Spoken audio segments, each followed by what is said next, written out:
ልደቴ ነበር የጠራዋቸውም እንዳለ ቸርች ሰዎች ናቸው ስቲል ይዘውኝ ሄዱ ምናምን አይኔን አስረው አይኔ ሲገለጽ ያው ክለም መሆኑ ምናምን ያስታውቃል ስቲል ልደቴ ላይ ፓስተር አሌክስም ነበር ልደቴን የጀመርኩት በጸሎት ነው በቃ እኔም ጠጣው ምናምን ደንሼ ማላቆን ዳንስ መደነስ ጀመርኩ ፕሮግራም የጨረስነው ለሊት 10 ሰዓት ይሄ ቅድስት ድንግል ማርያም ነው ከነ ልጇ በምን አወክሷ መሆኗን ምናልባት ሌላ ሴትስ ባረክ ክፍሌ ይባላል ሚክሲንግ እና ማስተሪንግ ባለሙያ ነው እንደ ኢትዮጵያ አበጋዝ እና እሱ በቃ ሌጀንዶች ከሚባሉት ውስጥ አንዶቹ ናቸው ሁለቱን ነው ልጠና የምትችለውም በሚክሲንግ እና በማስተሪንግ የሙዚቃ ጀርባ እነሱ ናቸው ሁለቱ እንደው ግን የቸርች ህይወትና የዓለም ህይወትን እስቲ እንዴት አገኘ የኔ ጓደኞች ብዙዎቹ ጴንጤዎች ናቸው ዘፋኝ ነው ማለት ነው ዘፈን ዓለም ውስጥም ሆነው ቤተክርስቲያን ውስጥ ጌታን እንፈራለን ብለው የሚያረጉት ሰዎች በላይ ብዙዎቹ በጣም ጌታን የሚፈሩ እንደው ካሳ በጣም የምወደው ማከብረው እኔ ቦስ ነው ማለት በቃ ቦስ የሆነ ሰው ነው ቅድስት ድንግል ማርያም ይሄንን አስደርግልኝ ነው የምትለው በራሷ ታረጋለች አስደርግልኝ ነው እንጂ በራሷ ማረግ አትችልም እንዴት ትችላለህ በራሷ ምንም ማድረግ አትችልም ጧት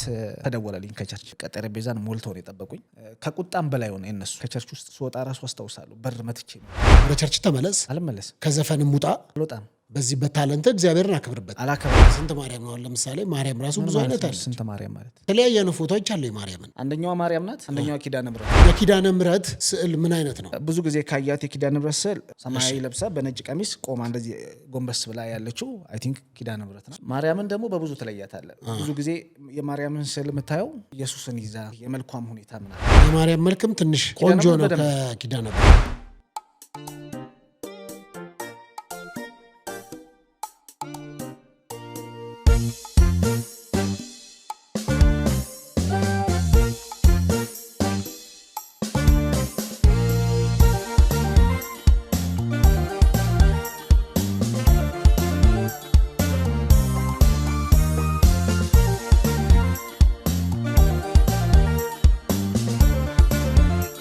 ሰላም ጤና ይስጥልን እንደምናላችሁ በመላው ዓለም የምትገኙ ኢትዮጵያውያን ኤርትራውያን እንዴት ቆይታችኋል ይህ ዲቫይን ሾው ነው ከዲቫይን መልቲሚዲያ ጋር በጋራ በመተባበር የምናዘጋጀው ፕሮግራም ነው ያቀረብኩላችሁ ያሉት ፓስተር ሶፎንያስ ሞላልኛ በጋዝ ነኝ ከአዲስ አበባ ኢትዮጵያ ነው ማስተላለፍላችሁ በዚህ ፕሮግራም ላይ ልቀርብ ሐሳብ አለኝ ፍላጎት አለኝ በተለያዩ በማህበረሰባዊ ጉዳዮች በፖለቲካ በመንፈሳዊና በተለያዩ የግል ጉዳዮች ወደዚህ መምጣት ትችላላችሁ በዚህ ስልክ ቁጥር በቀጥታ መደወል ወይም በጽሁፍ መልእክት ታገኛላችሁ ከዛ አብረን እዚህ መገናኘት እንችላለን ማለት ነው እንዲሁም በማስታወቂያና ከዚህ ፕሮግራም ጋር አብሮ መስራት የምትፈልጉ ሰዎች ኮላቦሬት ማድረግ የምትፈልጉ ኮላቦሬት መስራት እንችላለን አለሁ ማለት ነው በጣም አመሰግናለሁ ስለምትከታተሉን ሼር ሰብስክራይብ ላይክ ያደረጋችሁ ከኛ ጋር ስለሆናችሁ በጣም አመሰግናለሁኝ ዛሬ እንግዳ ይዤላችሁ ጋብዣላችሁ ወደዚህ መጥቻለሁኝ ያመጣሁትም እንግዲህ ድምፃዊ ነው በተለያዩ የሶሻል ሚዲያ አማራጮች ታውቁታላችሁ በቴሌቪዥኖች በዩቲዩቦች እና በተለያዩ የሶሻል ሚዲያ አማራጮች ላይ የሚታወቅ ወጣት ነው ድምፃዊ ነው እንዲሁም ሞዴሊንግ ላይም እንዳለ ሰምቻለሁኝና እሱን ከግል ህይወቱና ከተለያየ ካለፈባቸው ነገሮች አንፃር አንዳንድ ነገሮችን እንድናወራ እንዲሁም ደግሞ በዚህ በዲቫይን ሾው ላይ አንድ ሰው መጥቶ ስለ ዘፋኞች የተናገረው ነገር ትንሽ አስቆጥቶኛል የሚልም ሐሳብ አለውና ለዛ ምላሽ አለኝ የሚል ነገር ስላለው ወደዚህ ወደ እናንተ ይዤው መጥቻለሁ ድምፃዊ ናታን አለማየሁ ይባላል ናቴ እንኳን እንደናመጣ እንኳን ደህና ቆየ ሶፊ እንዴት አለ ሁሉ ሰላም ነው አለሁልህ አባቴ ሰላም ነው ሁሉ ጥሩ ነው ሁሉ ሰላም እግዚአብሔር ይመስገን አለን ስለመጣ ደስ ብሎኛል በጣም እኔም ስላገኘሁ ደስ ብሎኛል እንግዲህ ናቲ ስላንተ አንዳንድ ባዮግራፊዎች ሳይና ሳጠና እንዲሁም ደግሞ አንተ አካባቢ ያሉ ሰዎችን ሳወራ ፕሮቴስታንት እንደነበርክ ሰማሁ እና አሁን ደግሞ ድምፃዊ ናታን ነው የምትባለው በዓለማዊ ዘፈን ውስጥ እንዳለህ ነው ያየሁት ክሊፖችንም ሳይ እንደዛ አይነት ነገሮች አሉ እውነት ፕሮቴስታንት ነበርክ ያ ነበርኩ ለስንት ዓመት እኔ ከልጅነት ጀምሮ ፕሮቴስታንት ነበር ፋሚሊዎችህ ማለት ነው አይ ፋሚሊ አንተ እሺ በምን አጋጣሚ ከልጅነቴ ጀምሮ ስልክ ልጅም ሆኜ ጴንጤ ነኝ ሳይሆን እኔ ያደኩት ኮምፓሽን ውስጥ ነው እሺ መካነ ኢየሱስ የሚባል ኮምፓሽን ውስጥ ነው ያደኩት ኦኬ ያው እዛ ኮምፓሽን ውስጥ ስታድግ እየዘመርክ የምታድገው እየሰማ የምታድገው ጴንጤዎች የሚያደርጉትን ነገር ነው በሙሉ እና ያ ነገር ያው ውስጤ ነበር በፊትም እና የሆነ ሰዓት ላይ ግን ያው ነገሮች በሆነ መንገድ ሲገቡ ለምን ይሄን ህይወት ነው አልኖርም ብለ ምትኖርበትን አጋጣሚ ህይወት ውስጥ ምትወሰነባቸው ጊዜያቶች ይኖራሉ ኦኬ እንዴት ነበር ወደ ኮምፓሽን ስትገባ? እንዳጋጣሚ ነው? በምን አይነት ሁኔታ ነበር የገባ ታስታውሰዋለህ? አይ በአጋጣሚ አይደለም፣ ቤተሰቤ ፈልጎ ነው ኮምፓሽን ውስጥ ያስገባኝ። እኔ ልጅ ነበርኩ፣ ምንም ማስታውሰው ነገር የለም። ግን ያው እኔ የተወለድኩት ወንጂ ሸዋ ውስጥ ነው። ወንጂ ሸዋ ውስጥ ስትወለድ ሁላችንም የደሃ ልጆች ነን፣ ወንጂ ላይ ያለነው ሰዎች በሙሉ እና ከዛ የተነሳ የተሻለ ነገር እንዲኖረን የተሻለ ትምህርት ቤት እንድንማር ለዛ ብሎ ቤተሰቦቻችን እንደዚህ አይነት ነገር ውስጥ እንድናድግ አድርገውናል። ግን ያው ማደጋችን አይከፋም። ጥሩ ነው። ከዛ ኮምፓሽን ከገባህ በኋላ እንዴት ነበር? ይሄ ማለት ሰንዴይ ስኩል አለ፣ ይሄ ዲቮሽን ታይም ምናምን አለ። አረ ብዙ ነገር አለ። ለካራክተርህ እንዴት ነው ጠቅመዋል እዛ ውስጥ? በደንብ አሁን ላለሁበት ትልቁ ነገር ከእግዚአብሔር ቀጥሎና ከቤተሰቤ ቀጥሎ ኮምፓሽን ውስጥ ማደጌ ለእኔ ትልቅ ዋስትና አለው። ኮምፓሽን ውስጥ ማደጌ በብዙ ነገር እንድታነጽ አድርጎኛል። ብዙ የሚያሳስቱ ነገሮች ህይወቴ ውስጥ ይፈጠሩ ነበር። ወደማይሆን ነገር ውስጥ መጋባባቸው ጊዜያቶችም ይፈጠሩ ነበር። ግን ያው ከእግዚአብሔር ጋር እኔም በርትቼ ብዙ መውደቅ መነሳት ቢኖረውም ላይፌ ግን ላለመውደቅ ወስኜ በራሴ ውስጥ የነበረኝ ነገር እንደዚህ እንደሆነ አድርጎኛል። ኦኬ እኮ እዛ ውስጥ እንዴት ነው ወንድሞች ይፈጠራሉ፣ እህቶች ይፈጠራሉ፣ እዛ አብረሃቸው የምታድጋቸው ታስታውሳቸው ሰዎች አሉ? በደንብ አሉ። አብሮኝ ከኮምፓሽን ውስጥ ያደጉ ልጆች አሉ። ከዛም አልፎ አሁንም ድረስ የምንደዋወል ልጆች አሉ።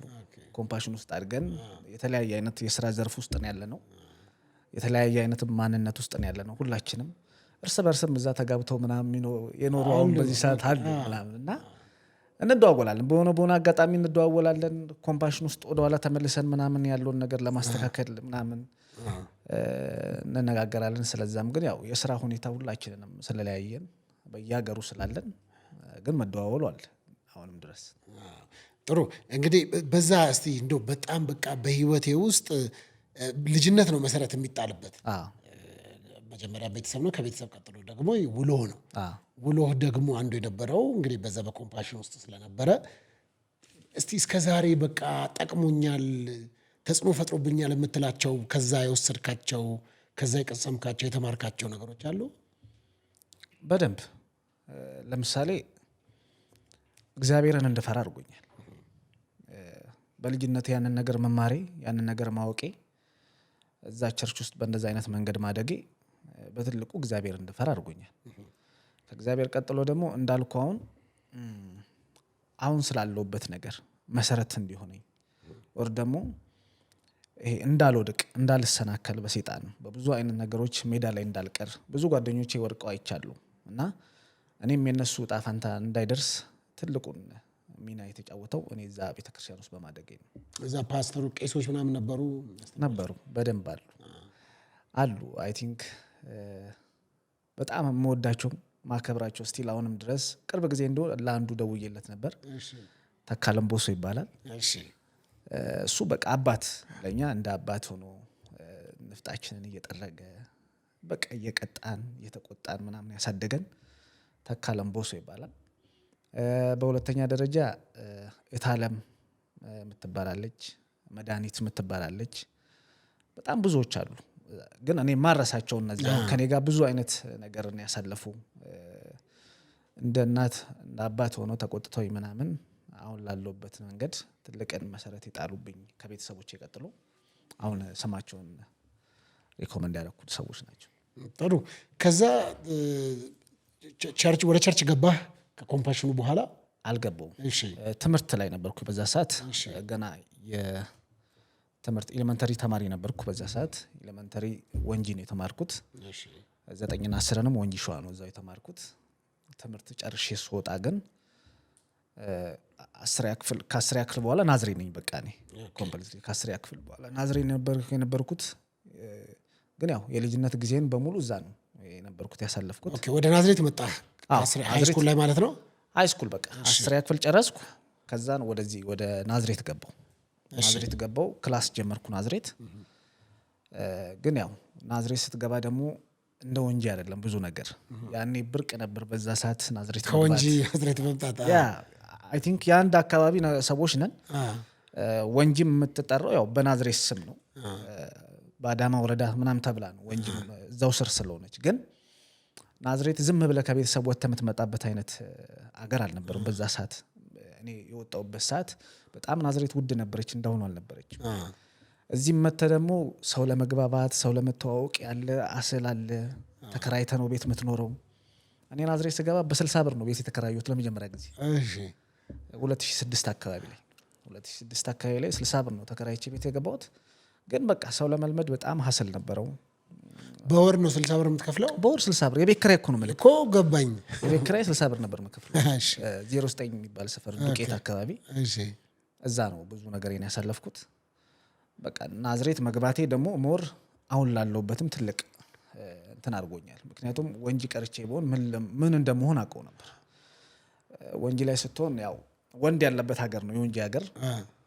ያው ሰው በመጥፎ ነገር ፊል ያደርገዋል። ግን በቃ ወንድነት በጣም ይፈታተንበት ሀገር ነው። ይሄ ከሰው ጋር ልትጋጭ የምትችልባቸው ብዙ አይነት መንገዶች አሉ።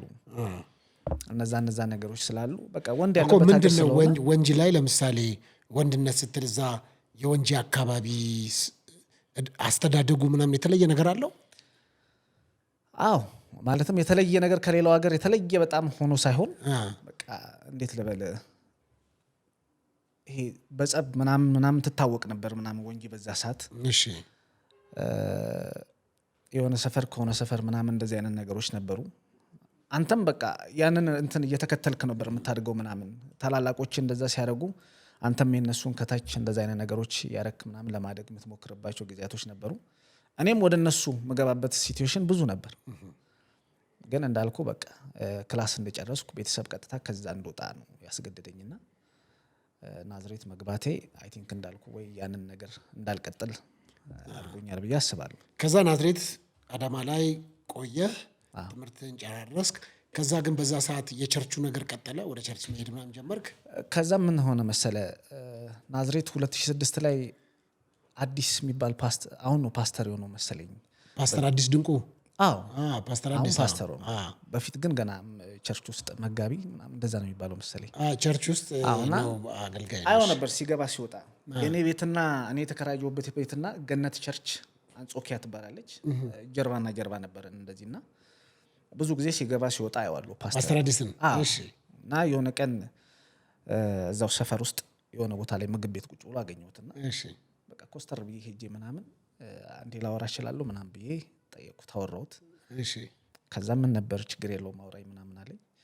አይ እንዲህ በቃ ጌታ መቀበል ፈልጌ ነበር እና እናንተ ቸርች እንዴት ነው ማድረግ የምችለው ምናምን ስለው በጣም ደስ ይለኛል ምናምን እና ሰዎች አስተዋውቃለሁ ምናምን ብሎ ቀጠረኝ። በቀጠረኝ ቀን ሄድኩኝ። ሰዎች ቸርች ውስጥ ያሉትን ሰዎች አግባባኝ።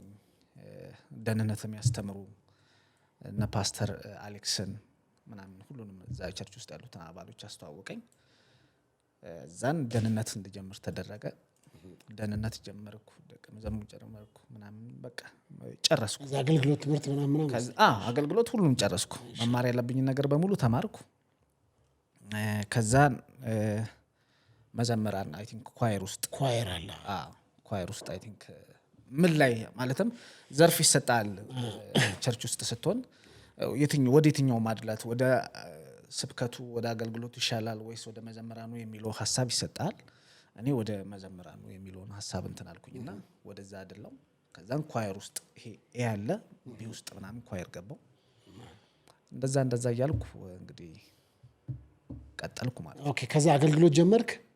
አዎ በቃ ቢ ውስጥ ኳየር ሆኛለሁ። እሺ። እዛ ማንነት ውስጥ ነው በቃ የነበርኩት በቃ በኳየር ውስጥ ማለት ነው። ከዛን የሆነ ጊዜ የኔ ልደት ነበር። እሺ። በዛ በአገልግሎት ውስጥ እያለ ማለት አገልግሎት ውስጥ እያለሁ ልደቴ ነበር። ታከብር ጀመር? አዎ ልደቴ ነበር። የጠራኋቸውም እንዳለ ቸርች ሰዎች ናቸው። እስቲ ልደቴ ላይ ፓስተር አሌክስም ነበር። ልደቴንም የጀመርኩት በጸሎት ነው። በቃ ያው ቸርች ውስጥ ስትሆን እንደምታደርገው በእንደዛ ነው የጀመርኩት። አለማዊ ጓደኞቼም ነበሩ በዛ ሰዓት።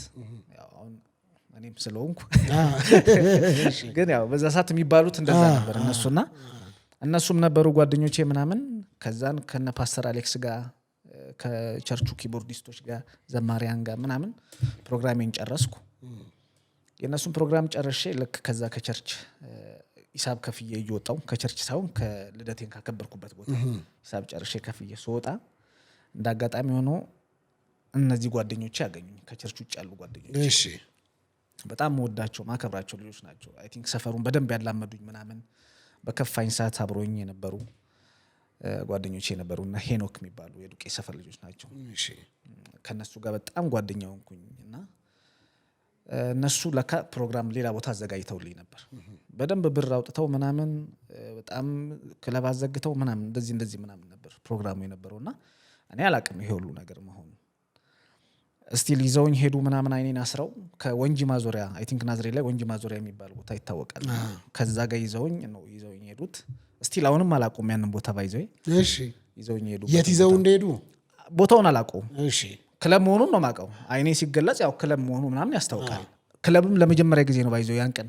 የገባው እንጂ ከዛ በፊትም ገብቼ አላቅም ክለብ ምን እንደሆነም አላቅም እድሜም ስላልደረሰ በዛ ሰዓት ክለብም የሆነ እድሜ ከእንደዚህ ምናምን ካልሆነ አትገባም በዛ ሰዓት አሁን ነው እንደው ልቅ የሆነው ክለብ እንጂ በዛ ሰዓት ብዙ ነገር ክልክል ነበር እድሜ ከ20 ወይ ከ18 ዓመት በላይ ካልሆንክ ክለብ መግባት ክልክል ነበር እና ይዘውኝ ገቡ ምናምን አይኔን የተፈታሁት ውስጥ እዛ ነው ማቃቸው ጓደኞቼ ምናምን ነበሩ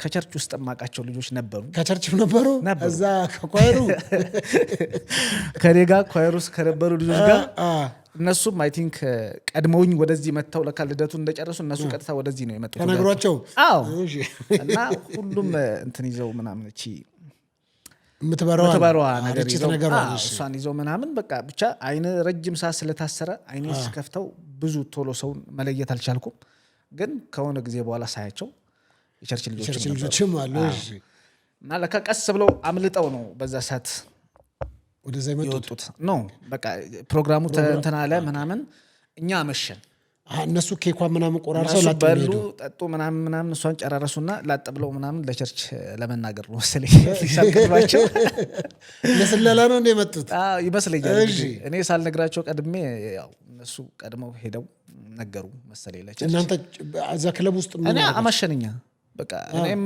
ጠጣው ምናምን እሺ ደንሼ ማላቆን ዳንስ መደነስ ጀመርኩ እሺ እኔ ዳንስ ራሱ እንዴት እንደሆነ በዛ ሰዓት አላቅም ነበር ምናምን ከዛን ፕሮግራም የጨረስነው ለሊት 10 ሰዓት ነው እሺ ለሊት 10 ሰዓት ወደ ቤት ምናምን ሄድን ወላ በዛ ሰዓት የተመታው ወለ በመከላከያ መንገድ ላይ ሰክሮ ጮ የኛ ጓደኞች እኛ ቀድመን ነበር ወደፊት ሄድ ነው በእግር ነው እንትን ከፖስታ ቤት አካባቢ እስከ ዱቄት ድረስ በእግር ነበር እየሄድን የነበረው በዛ ሰዓት እና እኛ ከፊት ነን ከኋላ የነበሩ በጣም የሰከሩ ጓደኞች የነበሩ ምናምን እንደው ሃይላንድ እየመቱ ምናምን ሲጮው ወንጂ መንገዱ ላይ ይሄ ወደ ዱቄት ስትሄድ ወታደሮች ካምፕ አለ መከላከያ ካምፕ እና እዛ አካባቢ ጋር ሲረብሹ ልጆች ምናምን በቃ የተመቱ ብለዋል በደንብ አስፓልት ላይ አስተኝቷቸው እዛ ሌሊት ስካራቸው እስኪጠፋ እና ጠዋት መሸ ወደ ቤት ገባን ጠዋት ተደወለልኝ ከቸርች እና ተባልኩ ቸርች ተጠራ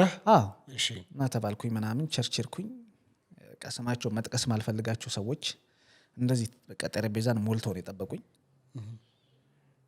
አንድ ሰው ይበቃኝ ነበር ባይዘይ በቃ ለቁጣም ቢሆን አንድ ሰው በቃ ለምን እንደዚህ ያረክ ብሎ ቢቆጣኝ ችግር የለውም ግን ይሄ ሁሉ ሰው ሲሆንበት ጥላቻም ይመስላል ሌላ ነገር ነው የሚመስለው ሁኔታውና ከቁጣም በላይ ሆነ እነሱ ከቁጣም በላይ ሆነ ምናምን በቃ በጣም አስጨነቁኝ ምናምንና መልስም አልሰጣቸውም ግን ተናገር ስባል እውነቱን ተናግሬያለሁ በቃ ሄጃለሁ የት ነበርክ ስባል በቃ እናንተ እንደዚህ አከሌን ከሸኘው በኋላ በቃ እንደዚህ ያዙኝ እንደዚህ ቦታ ሄድኩኝ በቃ ይሄን ነገር ማሳለፍ እንደዚህ አሳልፌያለሁ ምናምን ብዬ እውነታውን ምንም ነገር ሳልዋሽ ሳልጨምር ሳልቀንስ አወራው እንደዛ እውነታ ተናግሬ ነው ባይዙ እንደዛ ተቆጡኝ በቃ በጣም ተቆጡኝ ምናምን ከዛን በቃ ከቸርች ውስጥ ስወጣ ራሱ አስታውሳለሁ በር መትቼ ነው የወጣሁት በቃ በጣም ከመናደድ የቸርቹን በር መተ የውጭውን በር አዎ በቃ በሩ መትቼ ምናምን በካልቾ ነው የወጣሁት ምናምንና ሮብና እሑድ ሁሌ ቸርች አለ እኛ ጋር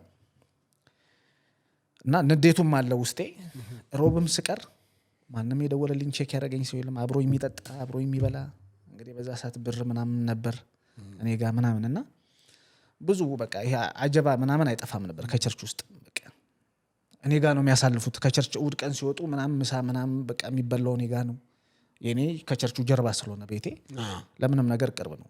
ቸርች ከመገባቱም በፊት አሁን ሮብ ቀን ምናምን ቸርች 11 ሰዓት ነው የሚጀምረው። ከ11 ሰዓት በፊት 9 ሰዓት 10 ሰዓት ይመጡና እኔ ጋር ምግብ ተበልቶ ምናምን ነው በቃ መንገባ ወደ ቸርች ተያይዘ ምናምን። ይሄ ሁሉ ጓደኞቼ በቃ ቼክ የሚያደርገኝ ሰው አጣሁ። ከዛን ቸርች ውስጥም አልፈለግም ምናምን። ከዛን መጥቼ ኋላ ወንበር ምናምን ነው የምቀመጠው ምናምን። ለምን ኋላ ወንበር የምትቀመጠውና በፊት የምትቀመጥበት ጋር ተቀመጥ የሚለኝም የለም። መዝሙር ጨርሳለሁ በቃ መውጣት ጀመርኩ። በቃ ልክ ስብከት ሊጀምር ሲል መውጣት ጀመርኩ። በቃ እንደዛ እያለ እሑድ ከቤት ከቸርች ሲወጡ ምናምን እኔ ቤቴ እዛው ጋር ነው ብያለሁ። ወጥቼ ምናምን አውቄ እንዲያዩኝ ብዬ የሚቆጣኝ ሰው ካለ ምናምን ብዬ እንዲያዩኝ ብዬ ወጣለሁ። ማንም ቼክ አያደርገኝ ምናምን በቃ እኔም በቃ ሰውነና ህል ውስጥ ትጋባለህ ምናምን። እና በጣም ደግሞ መወዳቸውና ማከብራቸው ሰዎች ነበሩ ባይዞ የዛ ቸርች ውስጥ በጣም ቦታ መሰጣቸው። እነሱ ቢያንስ ይናገሩኛል፣ ይቆጡኛል፣ በቃ ይመልሱኛል ብዬ ማስባቸው ማለት ነው። ግን ማንም ነው መልሶ ቼክ የሚያደርገኝ ሰው በቃ እኔም በዛ ህል ተጋባው። እዚህ ጋር የነበረኝን ህብረት እዚህ ጋር የነበረኝ የጓደኝነት እንትንን አቆምኩ ከሁሉም ጋር። ከነዛኛው ጓደኞቼ ጋር መዋል ጀመርኩ። በቃ ኮምፕሊትሊ ቸርቹን ተተወጣ ከነ በቃ አቆምኩ። በቃ ይሄ ሮብም እሑድም የሆነ አልፎ አልፎ ሜዶንም አቆምኩ ከነ በቃ። ከዛን አንድ ጓደኛ አለኝ ዳንስ የሚደንስ የነበረ ከነዚህ 6 ጓደኛሞች ነን። አሁን ይሄ ዓለማዊ ላይ ከነበሩ ከዛ ሰዓት ከ6ቱ አንዱ ዳንሰኛ ነው። ዳንስና አክሮባት ሰርከሶች ምናምን ይሰራል። ብሩክ ይባላል። ከሱ ጋር ምናምን መዋል በቃ ከነሱ ጋር መዋል ጀመርኩ ምናምን። ከዛ እሱ ይዞኝ መሄድ ጀመረ። አይ ቲንክ 10 ቀበሌ ደላሳን አዳራሽ የሚባል አለ። ሰርከስና ዳንስ የምሰራበት ግቢ ነው። እዛ መዋል ጀመርኩ በቃ ብዙ ነገሬን እዛ። እና በጣም ይሄ ጴንጤም ብትሆን ምናምን ወር ደግሞ ጴንጤም ሳልሆን በፊት ምናምን ዝም ብለህ አይታቸው የምትወዳቸው ምናምን በቲቪ ቪዲዮ ሲሰሩ ምናምን የምታያቸው ልጆች ነበሩ ምናምን በዛ ሰዓት። እና እነሱን ምናምን ማግኘት ጀመርኩ። በቃ ሁሉ ነገር አክሰሱ ቀላል ሆነ። ከእነሱ ጋር መዋል ጀመርኩ ምናምን።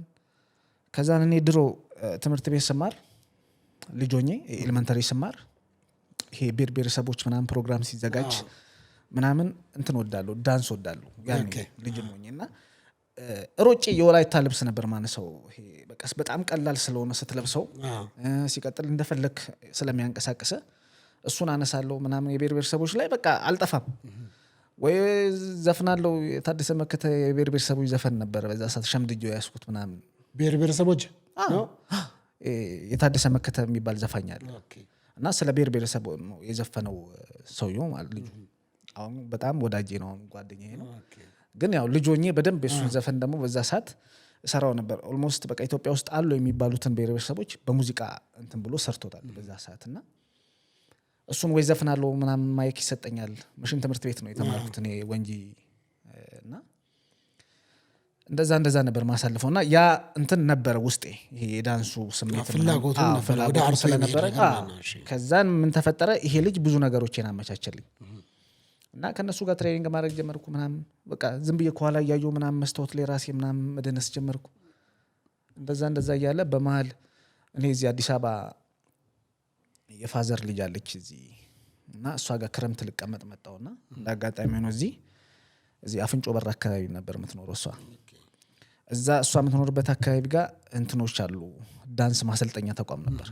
ከነሱ ጋር ተቀላቅዬ ምናምን በቃ በጣም ፐርፌክት ሆንኩ ዳንስ። በቃ ዳንስን በደንብ የለመድኩት እዚህ ነው አዲስ አበባ ነው። ስመለስ በጣም ጎበዝ ሆኜ ነው የተመለስኩት ምናምን ወደ ናዝሬት ማለት ነው። ከዛን ግሩፕ ያስኩ ከነሱ ጋር መደነስ ጀመርኩ። ከዛ በዘለለ ደግሞ በግሌም ተማሪዎች ማሰልጠን ጀመርኩ። ከፍቼ ወንጂ ላይ ከፈትኩ፣ ናዝሬት ላይ ከፈትኩ። ራስህ የዳንስ ስኩል ከፈልክ? አዎ ዳንስ ስኩል ከፍቼ ምናምን ማሰራት ጀመርኩ። በቃ ያ ሁሉ ነገር ቀርቶ እንግዲህ በቃ እዚህኛው ነገር ውስጥ ራሴን አገኘሁት። ሞጆ ላይ ምናምን ማሰራት ጀመርኩ። ከዛን አሰበ ተፈሪ የሚባል ሀገርም ሄጄ እንደዛ ማሰራት ጀመርኩ። በቃ ቅርንጫፍ በቅርንጫፍ ሆንኩኝ በቃ በዳንሱ ማለት ነው። እንደዛ እያልኩ ምናምን በቃ ወደ ዳንሱ ገባው። ከዛም በዳንሱ ህይወት ከ2007 ጀምሮ እስከ 2010 ምናምን በዳንሱ ህይወት ውስጥ ነው ያሳለፍኩት። በዛ ውስጥ ስለ ብዙ ነገሮችን እኔም ተምሬያለሁ። በዛ ናዝሬት ስትገባ እንዳልኩ በጣም ብዙ ነገር ከባድ ነው። ሰው መግባባቱ፣ ሰው ማወቁ ከባድ ነው። ላይፍ የሚባል ነገር አለ። የሚያግዘኝ ቤተሰብ የለም እንዳልኩ የደሃ ልጅ ነኝ እና ምንድነው ማድረገው በሰዓቱ የቀን ስራ ምናምን መስራት ጀመርኩ። ጂፕሰን ምናምን ሰርቻለሁ። ጂፕሰን ረዳት ሆኜ ምናምን ብዙ አመት ሰርቻለሁ። 2 አመት ከምናምን ሰርቻለሁ። ናዝሬት 09 ዱቄት ጋር ያለው ኮንዶሚኒየም በሙሉ እኔ ሰርቻለሁ። እሱን ኮንዶሚኒየም ጂፕሰሙ ማለት ነው። አዎ በቃ በሙሉ እሱን ገና ኮንዶሚኒየም ሲመሰረት በቃ እኛ ነን የሰራነው። እኔና የሆነ አንድ ልጅ አለ የአገሬ ልጅ ነው። ከሱ ጋር ሆነን ነው ያንን ኮንዶሚኒየም እሱ ኮንትራክት ይይዛል ምናምን ሁሉንም እየዞርን ያንን 09 ዱቄቱን የጨረስነው እኛ ነን። ዱቄት በዱቄት አደረጋችሁ እንዳለ ጂፕሰን በጂፕሰን አደረግን እና በእንደዛ ቀን እንደዛ ሰራለሁ። ማታ ክላስ እማራለሁ። እንደዚህ እያደረኩ ነበረ። እንትን የቤት ኪራይ ራሴን ከቨር ማድረገው ከማገኛትም ነገር ቤተሰብ አካፍላለሁ። ወንድሞች አሉኝ ታናናሾች፣ እነሱን አግዛለሁ። እንደዚህ አይነት ነገሮች ስላሉ ይሄ ማገዙ ከዚህ ጀምሮ ነው የነበረው ላይፍ ውስጥ። ከዛን ከጂፕሰን ስወጣም ደግሞ እኔን ያሳደገችኛለች እቴቴ ነው ብዬ የምጠራት በጣም ነው መወዳት እና እሷ አረብ ሀገር ሰርታ የመጀመሪያው ዙር አረብ ሀገር ሄዳ ስትመለስ በቃ ለመንኳት ካሜራ ይዘሽልኝ ነኝ፣ ካሜራ ፎቶ ማንሳት ሰው ፈልጋለሁ፣ እንደዚህ ስራ መስራት ፈልጋለሁ እሱ ላይ ምናምን ብያት እሷን አናግሪያት እሷ ካሜራ ይዛልኝ መጣች። ያን ሰዓት ይሄ ኒከን የምትባለው ካሜራ በጣም ውድ ነበረች። ከውድነትም አልፎ አይ ቲንክ መቅረጽ ብቻ አይደለም እንትን ፎቶ ማንሳት ብቻ አይደለም ትቀርጻለች ራሱ። እና ምን አደረኩ በሷ ስራ መስራት ጀመርኩ። ቢዝነስ ካርድ ምናምን አዘጋጀው። ፎቶ ማንሳት አዎ ቢዝነስ ካርድ አዘጋጀው። ያ ጂፕሰን ሲሰራበትን የነበረውን ኮንዶሚኒየም ወስጄ ደግሞ መለጠፍ ጀመርኩ። በቃ ፎቶ ማንሳት እንደዚህ የምትፈልጉ ለሰርግ ለልደት ምናምን ብዬ እንዳለ ይሄ 105 የሚባል ሰፈር አለ፣ የኮንዶሚኒየሙ አለ፣ ዱቄት ሰፈሩን አለ፣ በቃ በተንኩት እንዳለ እና እዛ አካባቢ ጋር በቃ እኔ ስራ መጨፈጭፈው። ያኔ እንደ ናዝሬት ራሱ ፎቶ ቤት በጣም ውድ የሚባሉ 3 ፎቶ ቤቶች ናቸው ምናምን በቃ እነ ይቅደም እነ ቶፓዚዮን በቃ በጣም የሚበልጡኝ እነሱ ሊያውም ቢሮ ምናምን ኖሯቸው ምናምን ማለት ነው እንጂ ከዛ ውጪ ሰፈሩን በቃ አመስኩት እኔ ነኝ የምጨፈጭፈው። እና ቸርችም መጠራት ጀመርኩ። ቸርች እንደገና ለፎቶ ስራ እሺ ቸርች እዛው ገነት ቸርች ነው። እዛው ገነት ቸርች ሲጋቡ ምናምን ሰዎች ምናምን እኔ ነኝ የምጠራው። እና እንግዲህ ከቸርች ወጥቻለሁ፣ ግን መጥቼ ደግሞ ፎቶ ምናምን ቪዲዮ ሰራለሁ ሰርግ ሰፈር ውስጥ እዛ 09 ዱቄት ሰፈር ውስጥም እንዳለ። ከዛን በቃ ቤቴን አሟለው ራሴ ኤዲት ማድረግ ጀመርኩ ምናምን። በፊት እንደው ቀላል ነበር ኤዲቲንግ 400 ብር ምናምን ነበር በኤዲት አድርገው ምናምን ቪዲዮ በሲዲ አድርገው ልክ በፍላሽ አድርገው ሰጥተው ከ400 ብር 300 ብር ነበር እንደዛ ነበር ማሰራው።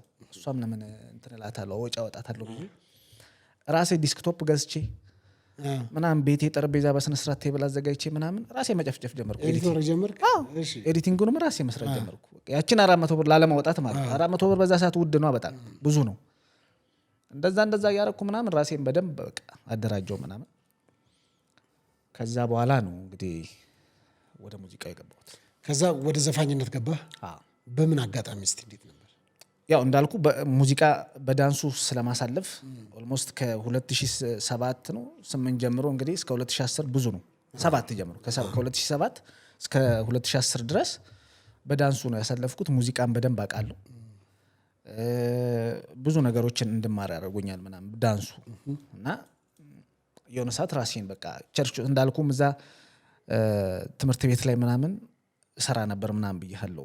የብሔር ብሔረሰቦች ፕሮግራም ሲኖር ዘፍናለሁ ወጥቼ ምናምን እንደዚህ በቃ የብሔር ብሔረሰቦች ዘፈኖች ምናምን እና ያም ነገር ስላለ አሁን አድጌም ደግሞ ሙዚቃን በደንብ ማወቅ ሲጀምር ደግሞ በቃ ምንም እንደማይከብደኝ ስላወቅኩ 2011 ላይ የመጀመሪያ ስራዬን ሰራው።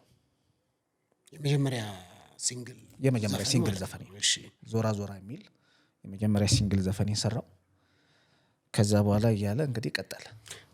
ጥሩ። ከዛ እስቲ አሁን ሙዚቃን እንምጣ። አንተ ቸርች ውስጥ ነው ያደግከው። ከዛም ደግሞ ቸርች ውስጥ ተጠመቅክ አይደለም? ገነት ገነት ስነስርዓት በቃ ይሄ እንትን ደህንነት ምናምን ሲጨመር ምናምን ኳየር ከመግባት በፊት እኮ ትጠመቃለህ። ወደ አገልግሎት ከመግባት በፊት ያው ጥምቀት። ፓስተር አሌክስ የቤተ ክርስቲያን ቄስ ስሙ ጠፋብኝ አሁን በእናትህ ሀብታም ነው። አይ ቲንክ ናዝሬት ላይ 09 የአዲስ ዘመድ ነው ፓስተር አዲስ። የአዲስን እህት ነው ያገባው ሰውየው። በጣም ሀብታም ነው፣ የሚፈራ ነው። እዛ በቃ ናዝሬት ላይ ቄስ ነው። በቃ ቤተክርስቲያኑ ኃላፊ ነው። በቃ ፈላጭ ቆራጭ እሱ ነው። የገነት ቸርች እና መስፈን አታውቀውም? መስፈንን አውቀዋለሁ ይመስለኛል። የአዲስ እህትን ያገባው እሱ መስፈን እንድሪስ ነው ምናምን። ታዲያ አገልጋይ ነው እንዴ እሱ? የቸርቹ ፈላጭ ቆራጭ ነው በቃ የገነት ቸርች እሺ በቃ ይሄ ቦስ ነው በቃ የቸርቹ ማለት ነው እና ወላ ጥምቀት የምትወስደው እኮ እሱ ቤት ነው ጥምቀት ስትጠመቅ በዛ ሰዓት አሁን እንዳለ ከኔ ጋር የተጠመቁት አሁን ኩኩ ናዝሬት በልተህ ታውቃለህ ኩኩን አውቀዋለሁ የኩኩ ባለቤት ሁለቱም ኩኩ ራሷም ሰውየውም ከኔ ጋር ነው ደህንነት ተምረው ጨርሰው አብሮኝ የተጠመቁት እነሱ አሁን እሱ ጋር የተጠመቀን ሁላችንም ዋና ገንዳ አለ ነው ምንድነው ዋና ገንዳ ሳይሆን በርሜል ምናምን አለ በስነ ስርዓት ቤቱ በጣም ሰፊ ነው እሱ ትልቅ ግቢ ነው ያለው እዛ ግቢ ውስጥ ፕሮግራም ይዘጋጅና ምናምን ከዛን እዛ ውስጥ ነው የምትጠመቀው እሱ ጋር ነው ሄደ የኳየር ልብስ ለብሰ ምናምን የምትጠመቀው ኦኬ ስለዚህ ጥምቀትን ወስደሃል ማለት ነው በደንብ ታዲያ ይሄን ሁሉ ካወክ በኋላ ወደ ዘፋኝነት መጣ አዎ እንግዲህ መጽሐፍ ቅዱስ የገላትያ መጽሐፍ ምዕራፍ 5 ቁጥር 21 ጀምሮ እንግዲህ ዘፋኝነት ኃጢአት እንደሆነ ይናገራልና ከዚህ አንፃር አንተ አይምሮህን አልሞገተህም ወደ ዘፈን ውስጥ ስትገባ ረሳሁት ሁሉን ነገር ምክንያቱም ይሄ አንደኛ አለመብሰልም አለ በዛ ሰዓት ሁለተኛ ከቸርች የወጣሁበት ጊዜና ሙዚቃን የጀመርኩበት ጊዜ ረጅም ጊዜ በቃ የዓመታት ጊዜያቶች ስለነበሩት አልሞገተኝም እኮ ግን እንዴት ታስባለህ ታዲያ አንተ አሁን እውቀት አለ የተማርከው ነገር አለ ስለዚህ አንተ ስለ ሙዚቃ እንዴት ነው ኃጢአት ነው ብለህ የምታምነው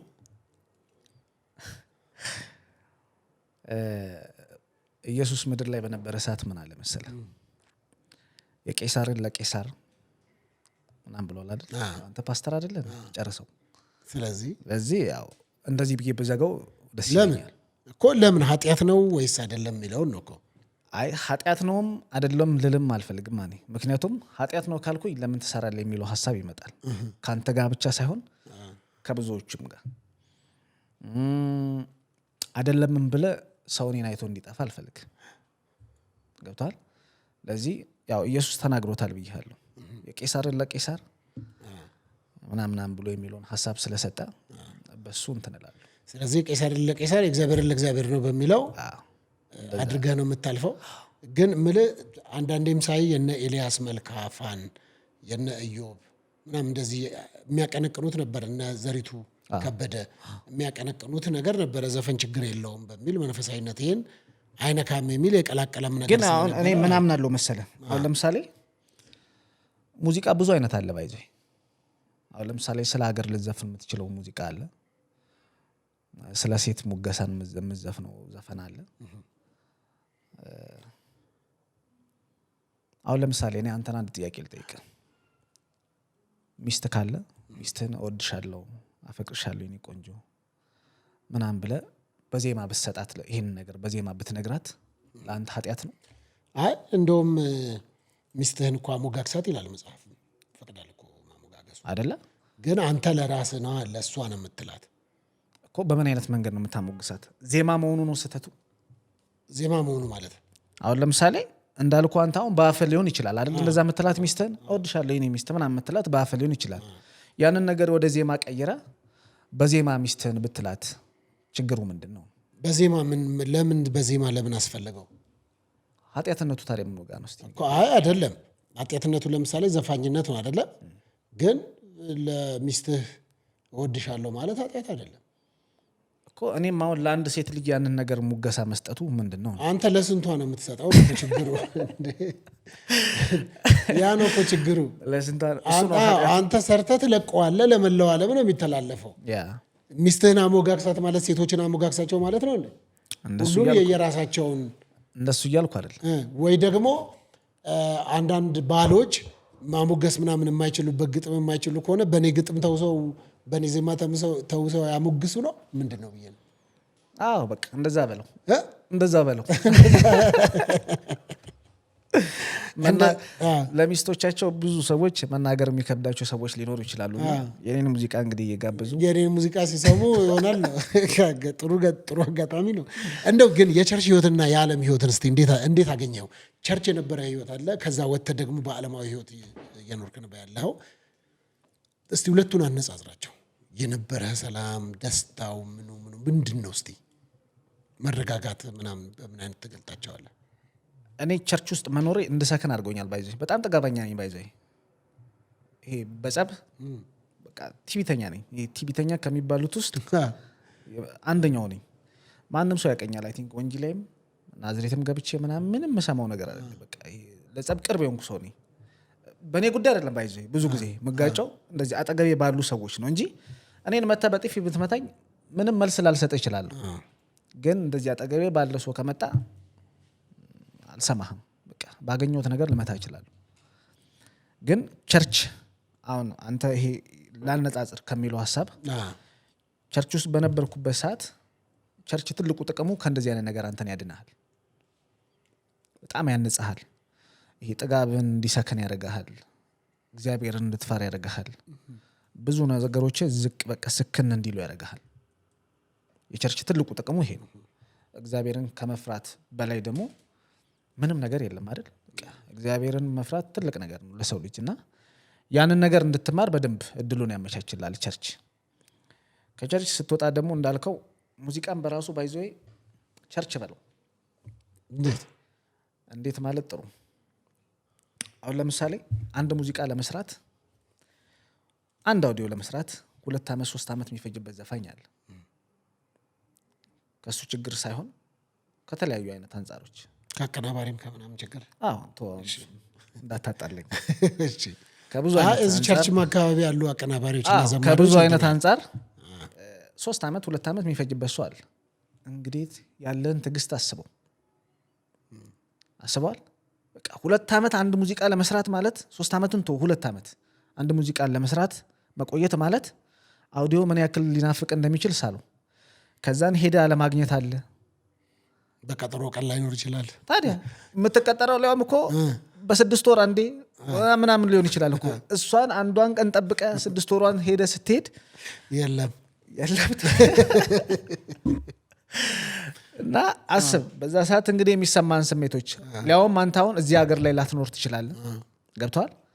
ከክፍለ ሀገር የሚመጣ ከስንት ክፍለ ሀገር የሚመጣ ሰው እኮ ብዙ አለ እና ይሄ ሁሉ ቀን ጠብቆ ከክፍለ ሀገር መጥቶ አለማግኘት ማለት ለአንድ ዘፋኝ እንግዲህ አስበው በምንም ቢገል በዛ ሰዓት ደስታው ነው እሱ። ገብቶሃል? ብዙ ሀስል አለው። ያን ሁሉ ተቋቁመ ያን ሁሉ በትዕግስት አልፈ ምናምን ራስን የሆነ ደረጃ ላይ ማግኘት ማለት ትልቅ ነገር ትልቅ ያስተምርሃል። በቃ በጣም ትትናን ዝቅ ማለትን ነገሮች ያልፋሉ ብሎ ማሰብን በደንብ እንትን ይልሃል። በደንብ እንዲገዛ ያደርግሃል። ምክንያቱም የሆነ ነገር ብታበላሽ ሁሉ ነገር የሁሉ የጠበቅከው ነገር እንደ አዲስ ገና ሌላ ቦታ ልትጀምረው ገብቷል። 1 ዓመት ከምናምን ጠብቃውን ትብት ብለህ ምናምን የሆነ ሰው ግብ ብፈጥር አስብ። እሱ የማይፈልገውም ስራህን ወይ ቀብድን ይመልስላል የሰጠኸውን ወይ ሙሉም ከፍለ ከሆነ ሙሉን ይመልስላል። ከእንደገና በዜሮ ድጋሚ ሌላ ስቃይ ሌላ ስቱዲዮ ትሄዳለህ። ታዲያ ያንን ላለማለት እንግዲህ 2 ዓመትን ትጠጣለህ እና ታዲያ ይሄ አሁን ትዕግስትን አያስተምርም? በደንብ አድርገው ጥሩ አድርገው ነው። ግን በዚህ አጋጣሚ ዛሬ ላይ ቸርች ጥዬ ለመውጣቴ ምናምን ማንን ትወቅሳለህ? አንድ ራሴን፣ እሺ 2 ደግሞ ቅድም እንዳልኩ አንድ ሰው ለኔ በቂ ነበር። ባይዞ እንዳልኩ ብዙ ሰዎች የቅርቤ ናቸው እዛ ጋር ተሰብስበውም ከነበሩት ውስጥም ማለት ነው። እና ከነዛ ውስጥ አንድ ሰው መጥቶ በቃ ሁሉ ነገር ተሰምቶባል ይቅርታ ጠይቅ በሚለው አይነት መንገድ ቢሆን ኖሮ እንደዛ አይፈጠርም ነበር፣ አልስትም ነበር። እና አንድ ራሴን ነው መውቅሰው ያችን ቀን። 2 ደግሞ እንዳልኩ እዛ ጋር ተሰብስበው ውሳኔን የሰጡኝ ሰዎች። እግድ ነው የተደረገብህ ቸርች? እግድ ሳይሆን በቃ ይሄ ቁጣም አትበለው መድረክ ላይ ማትቁም አትበለው በቃ የሚያስጠላ አይነት በቃ ንግግር አለ አይደል? ይሄ አንድ የቸርች መሪ ምናምን ወር ደግሞ ቸርች ውስጥ እንዳለ የሆነ ትልቅ ቦታ እንዳለው ሰው ማጠበቀው ንግግሮች አሉ አይደል? እኮ ሂድ አትበለው እንዲሄድ አድርገው አይነት በቃ አንተ አልከው እኮ። በዚህ አጋጣሚ ሌሎችም ከአንተ እንዲማሩ እኔ ብቻ አይደለም ባይዞ አሁን በሙዚቃው ዓለም ውስጥ ያሉ ብዙ እንደዚህ ከቸርች በእንደዚህ አይነት ጉዳይ እስቲል የነሱ እንደውም እግድ ሁሉ ጭምር ይሄ የ6 ወር ቅጣት እንደዚህ ተብለው መስመር ስተውን በጣም ትላልቅ ቦታ ላይ የደረሱ ዘፋኞች አሉ። ታገኛቸዋለህ? ሙዚቀኞች ዘፋኝ ከቸርች ይወጡ በደንብ አንድ ላይ ነው ስራ የምንሰራ። ምን ትባባላላችሁ? ምንም እንደ ሀሳብ ታወራለህ። ባይዘች አንድ ነገር ልንገር ሶፊ፣ የኔ ጓደኞች ብዙዎቹ ጴንጤዎች ናቸው። ዘፋኝ ቢሆኑ ገብቷል። ዘፋኝ ሆነው ማለት ነው ዘፈን ዓለም ውስጥም ሆነው ብዙዎቹ በጣም ጌታን የሚፈሩ እግዚአብሔርን ነው ማለት ቤተክርስቲያን ውስጥ ጌታን እንፈራለን ብለው ከሚያደርጉት ሰዎች በላይ እነሱ በጣም አንተን ራሱ እንደዚህ አሁን አንድ ሰው አምጥቼ ምናምን ያንተን ፓስተርነት ራሱ የሚያሰርዝ ራሱ ሰው አይጠፋም። በጣም ጀግና የሆኑ ሰዎች አሉ፣ መጽሐፍ ቅዱስን በደንብ የሚያውቁ። በደንብ ነው የምልህ። እኔ አንዳንዴ አውቄ ነገር እፈልጋለሁ። የሆነ ርዕስ አነሳና ቁጭ ብለህ መስማት የምትፈልገው ሰው የለም። እንደዛ የምሰማው ሰው አለ። በጣም የምወደው ማከብረው ሰው ነው። የሙዚቃ አቀናባሪ ነው። በቃ ስለ መጽሐፍ ቅዱስ ሲነግርህ ስለ እንደዚህ ሲነሳ ምናምን በቃ እግዚአብሔርን በቃ ዝም ብዬ አልኩ እኮ 2 ሰዓት 3 ሰዓት ዝም ብዬ ልሰማው ይችላል። በቃ ይችላል እስቲል አሁንም እግዚአብሔርን ሞር ከኔ ውስጥ እንዳይጠፋ ገብቷል።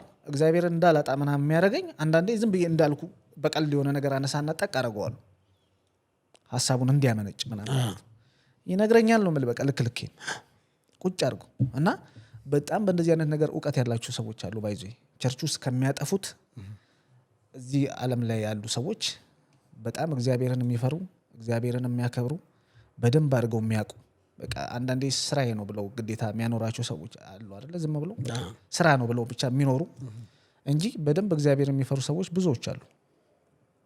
ብዙዎች ነው ማለት በምንድነው ያኮረፍ ነው ምናምን ብለው እንደዚሁ በቃ አሁን እንዳልኩ ነው። ልክ አሁን የኔ መስመር እንትኔ ይሄ ነው አይደለ? ሶ እነሱም በእንደዚህ አይነት መንገድ ቤተሰቦቻቸው እኮ ጴንጤ እንደዚህ አይነት ህይወት ውስጥ ያሉ ሰዎች አሉ እኮ። ኋላቸውን ብታጠና 2-3 ምናምን ወደ ኋላ ብትሄድ ሁሉም በቃ በእንደዚህ አይነት በቸርች ሁኔታ ውስጥ ያለፉ ገብቷል እኮ። እዚህ ላይ ታዲያ ቸርች ምን ማድረግ አለባት ብለህ ትመክራለህ? እንደው ቸርች አይ ቲንክ አብሶ ወጣቶች ላይ ያላትን ነገር በደንብ ብትሰራ ገብቷል። ይሄ ሰውን ከማራቅ አቅርበ ማንም ሰው አሁን እኔ አንተን እኮ ሶፊ በጣም ወዳለሁ አደንቃለሁ ምናምን ብዬ ተጠግቼ ሳወራና እናቱን እንደዚህ ሲያስጠለኝ ምናምን ብዬ ለሰው ባወራና ብሰማው ለአንተ የትኛው ነው ቫልዩ ማለት? አይ ቀርበህ ማውራቱ ነው። ምንም ከሰውም ብሰማ ነው ማለት ስለአንተ ጥሩነትም ከሰውም ብሰማ የሆነ ሰው እኮ እንደዚህ ምናምን ስለአንተ እንደዚህ ስጋነን መልካም ነገር ብንሰማ ደስ ይላል። እሱን ነው ማለት ገባ። ለዚህ ሰውን አርቀ ሳይሆን አቅርበ ነው ብዙ ነገርን ማድረግ የምትችለው። ጥፋት ሊኖር ይችላል እኮ እንኳን ይሄ ተራው ሰው ይቀርና እኮ ራሱም እኮ ይሄ መሪ የሚባለውም እኮ ዝም ብለህ ብትከታተለው እኮ የሆነ ስህተት አታጣውም እሱ ውስጥ ገብቷል። ሰው ነው፣ ስጋ ለባሽ ነው ገባ። ለዚህ እሱም የሚስትበት ብዙ ቀናቶች ሊኖሩ ይችላሉ። ተደብቆ ብዙ ነገሮች የሚያደርግ ሰው እኮ ሊሆን ይችላል። ግን ከእግዚአብሔር ደግሞ መቼም አንተ አትሸሽም ገባ። ከሰው ልትሸሽ ትችላለህ ስህተት። ለዚህ እኔ አሁን ቸርቾችን አይ ቲንክ ልል የምችለው ምንድን ነው በቃ የትኛውም ሰው ሲያጠፋ ቀርበው እንደ ልጅ በቃ መሪ እንዴት ነው እግዚአብሔር ከጠፉት በጎቹ አንዷን በግ ፈለገ አይደል የሚለው። ከ80 ምናምን በግ እንግዲህ አንተ እንዴት ነው ለይታ አንድ በግ የምትፈልገው? ገብቷል። በጣም እኮ 99 ትቶ አንዷን ፈለገ አይደል? ዊርድ እኮ ነው ገብቷል። በጣም በቃ የእግዚአብሔርን ትልቅነት የምታይበት ነገር እኮ ነው። ለዚህ እሱ በሚመራው ቸርች ላይ እንደዚህ በቅርብ እኮ በደንብ ትነጋገራለህ እኮ በደንብ ትተዋወቃለህ። አሁን ገነት ቸርች ማለት ትንሽ የቸርች ናት። አሁን ነው እንደው ትልቅ እየሆነች ያለችው ምናምን። እኔ በነበርኩበት ሰዓት በጣም ትንሽ ናት። ሰው እርስ በርስ ይተዋወቃል ገብቷል። የቱ ጋር እንደሆነ ቤቱን ታውቀዋለህ ምናምን። የዚህን ያክል ቀረቤታ ስላለን ተጠግተህ እንደዚህ አይነት ነገሮችን ብትፈጥር ሰውን ባታጣ ባታሸሽ እንደዚህ አይነት ነገሮች ቢኖሩ ፒስ ነው ብዬ አስባለሁ። ጥሩ። ግን አሁን ምንድነው ሃይማኖት አሁን ላይ? አሁን ኦርቶዶክስ ከየት ወዴት ሄደ? ከየትም ወዴትም አልሄድኩም። አሁን ኦርቶዶክስ ነኝ እኮ። በምን እንዴት ወደ ኦርቶዶክስ ገባ? እንዳልኩ አሁን ካልኩ ቸርች የወጣሁበት ዘመን ረጅም ነው ብያለሁ።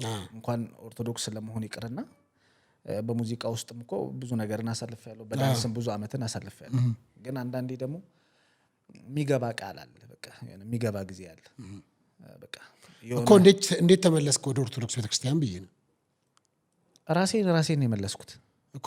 እንዴት አደረክ? አካሄድህ እንዴት ነበረ? በቃ አይ ቲንክ ቦሌ መድኃኒዓለም ቦሌ እሺ ሄድኩኝ።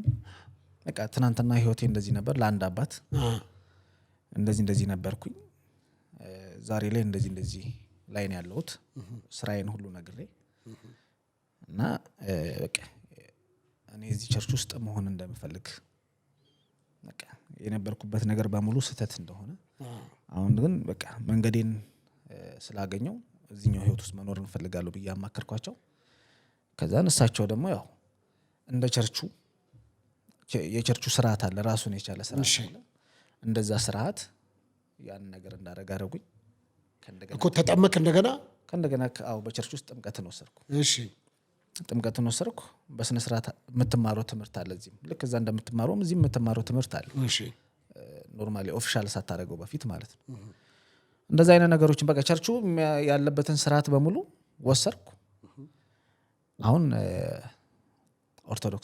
ኦርቶዶክስ ነህ እና አንድ ፎቶም አይቼ ነበርና ታቱ አለ አይ ቲንክ የቅድስት ድንግል ማርያም ታቱ ነው አይደል አዎ ማየት እንችላለን ይቻላል ተመልካችም ስላለ እስቲ እንደውና እሱን እና ያው ዝም ብዬ በሮመር ያወራው እንዳይመስል እስቲ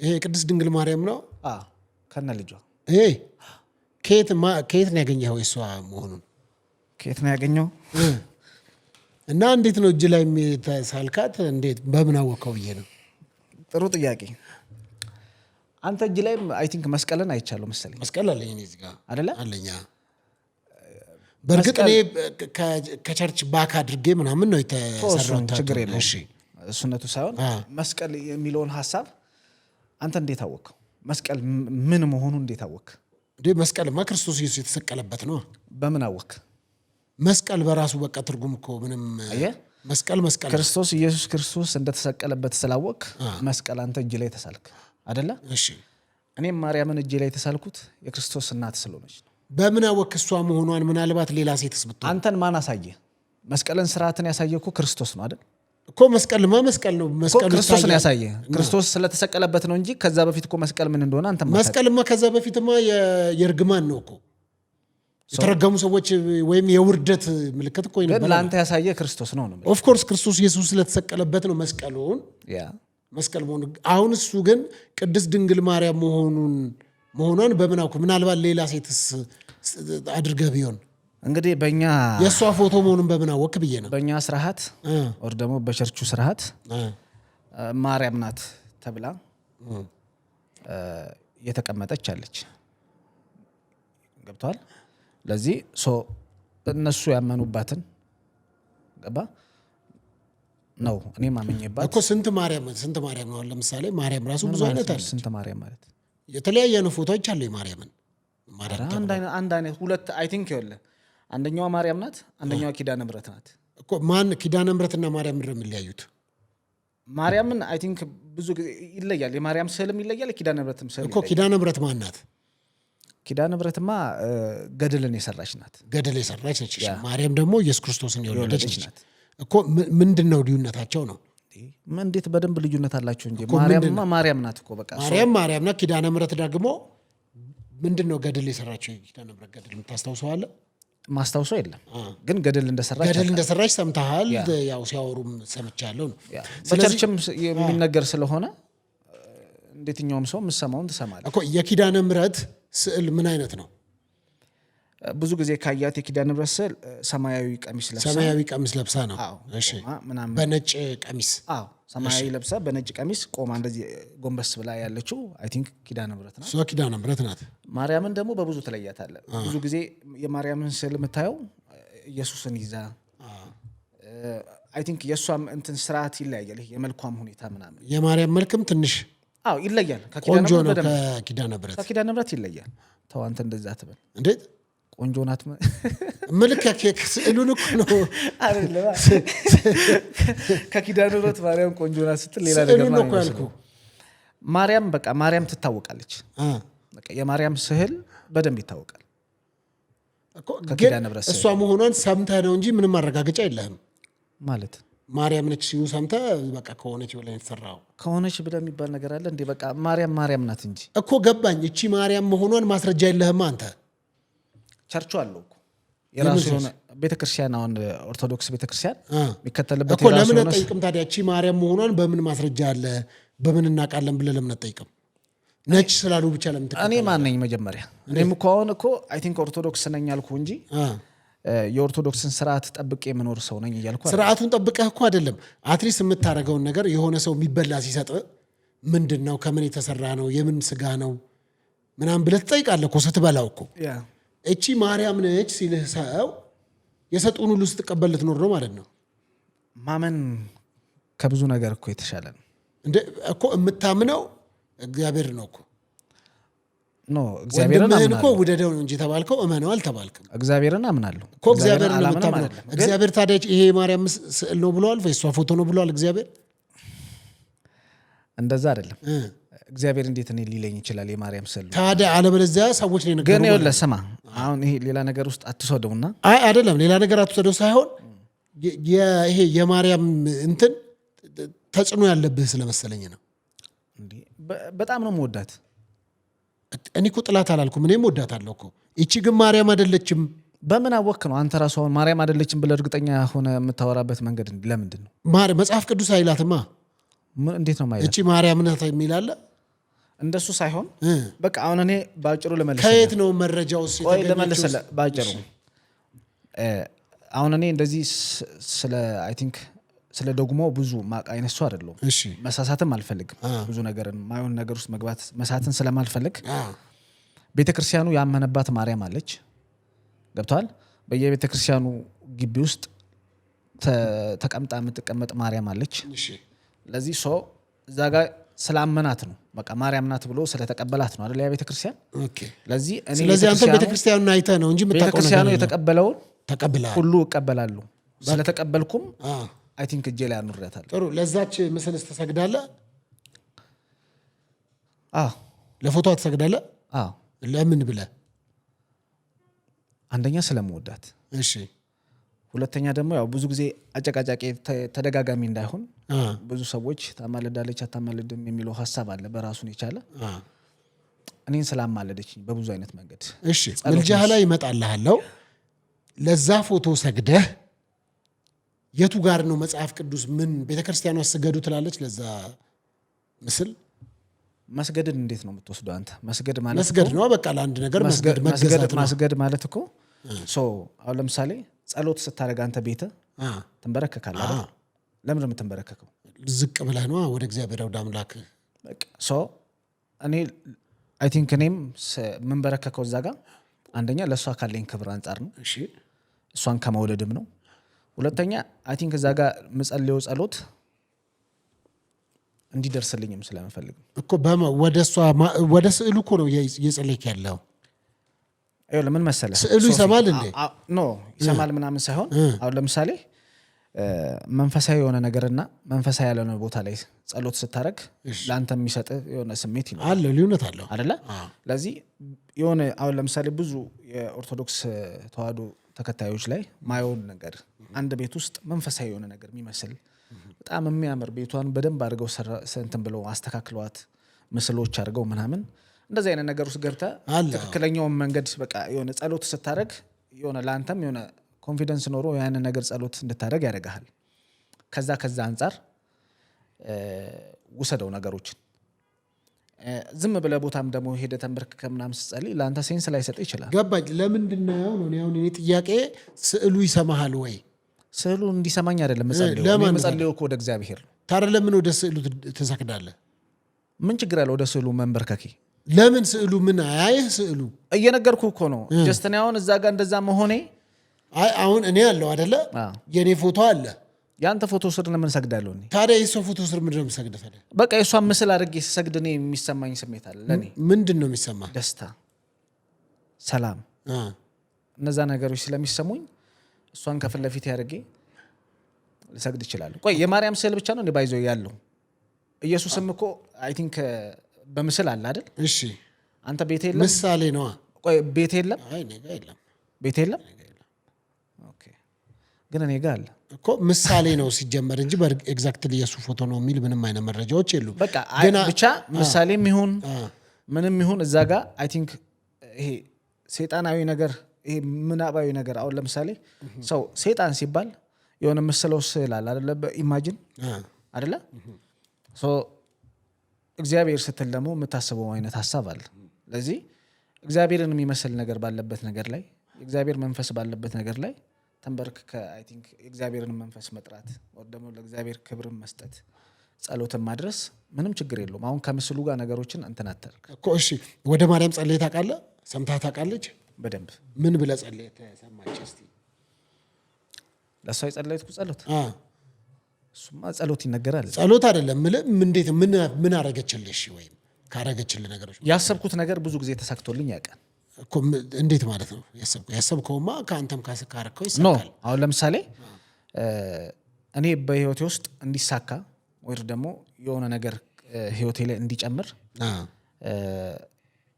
ኢማጂን ብዙ ነገር ሞክሬ ምናምን የደከምኩበት ነገር ይኖራል አይደል? ለዚህ ያን ሰዓት ላይ ምናምን ለሷ አይ ቲንክ ያንን ጸሎቴን በማድረሴ ያንን ጸሎቴን ምኑ ብዙ ሳይቆይ ምናምን የደረሰኝ ቀን እኮ። በምን መረጃ ነው አሁን ማርያም ጸሎት ትሰማለች የሚል? የቱ ጋር ማርያም ጸሎት የሚጸልይ ወደ እግዚአብሔር ነው የሚጸልየው? ኖ አሁን ለምሳሌ መረጃ አያስፈልገውም እኮ አንተ ያሰብከው ነገር ሆኖ ስታየው እኮ ሊሆን ይችላል። ያልጸለዩም ሰዎች ይሆንላቸዋል። እሱማ አይ እኔ ጸልዬ ደግሞ እኮ ማርያም እንዴት ነው ጸሎት ትሰማለች ስትል የቱኛው መጽሐፍ ቅዱሳዊ ማስረጃ አለህ ነው? እኔ ይሄ መጽሐፍ ቅዱሳዊ ማስረጃ ኖሮኝ ምናምን አይደለም። እና ታዲያ ዝም ብሎ በአፈ ታሪክ ነው? ተው ታዲያ በምንድን ነው? እሺ ንገረኝ። ተው አታስፈራራኝ። ተው ማለት አይደለም በአፈ ታሪክ ምናምን ብለህ ይሄ ልታጣጥላት ነው። እያጣጣልኩ አይደል? አለበለዚያ መጽሐፍ ቅዱስ ላይ የሌለውን አምጥተህ ቅድስት ድንግል ማርያም ጸሎት ትሰማለች፣ ጸሎት ሰምታኛለች ስትል ከየት ነው መረጃ አምጣ እያልኩ እኮ ነው። የምትሰማህ ከሆነ መረጃ አምጣ። መጽሐፍ ቅዱስ ነው የምታምነው? እኔን ሰምታኛለች። በምን የት አይልማ። እንዴት ነው የማይለው? እኔን ሰምታኛለች። በቃ እኔ አሁን ጸሎት አድርሼ እኔን ሰምታኛለች አይልም ነው እኮ ችግሩ።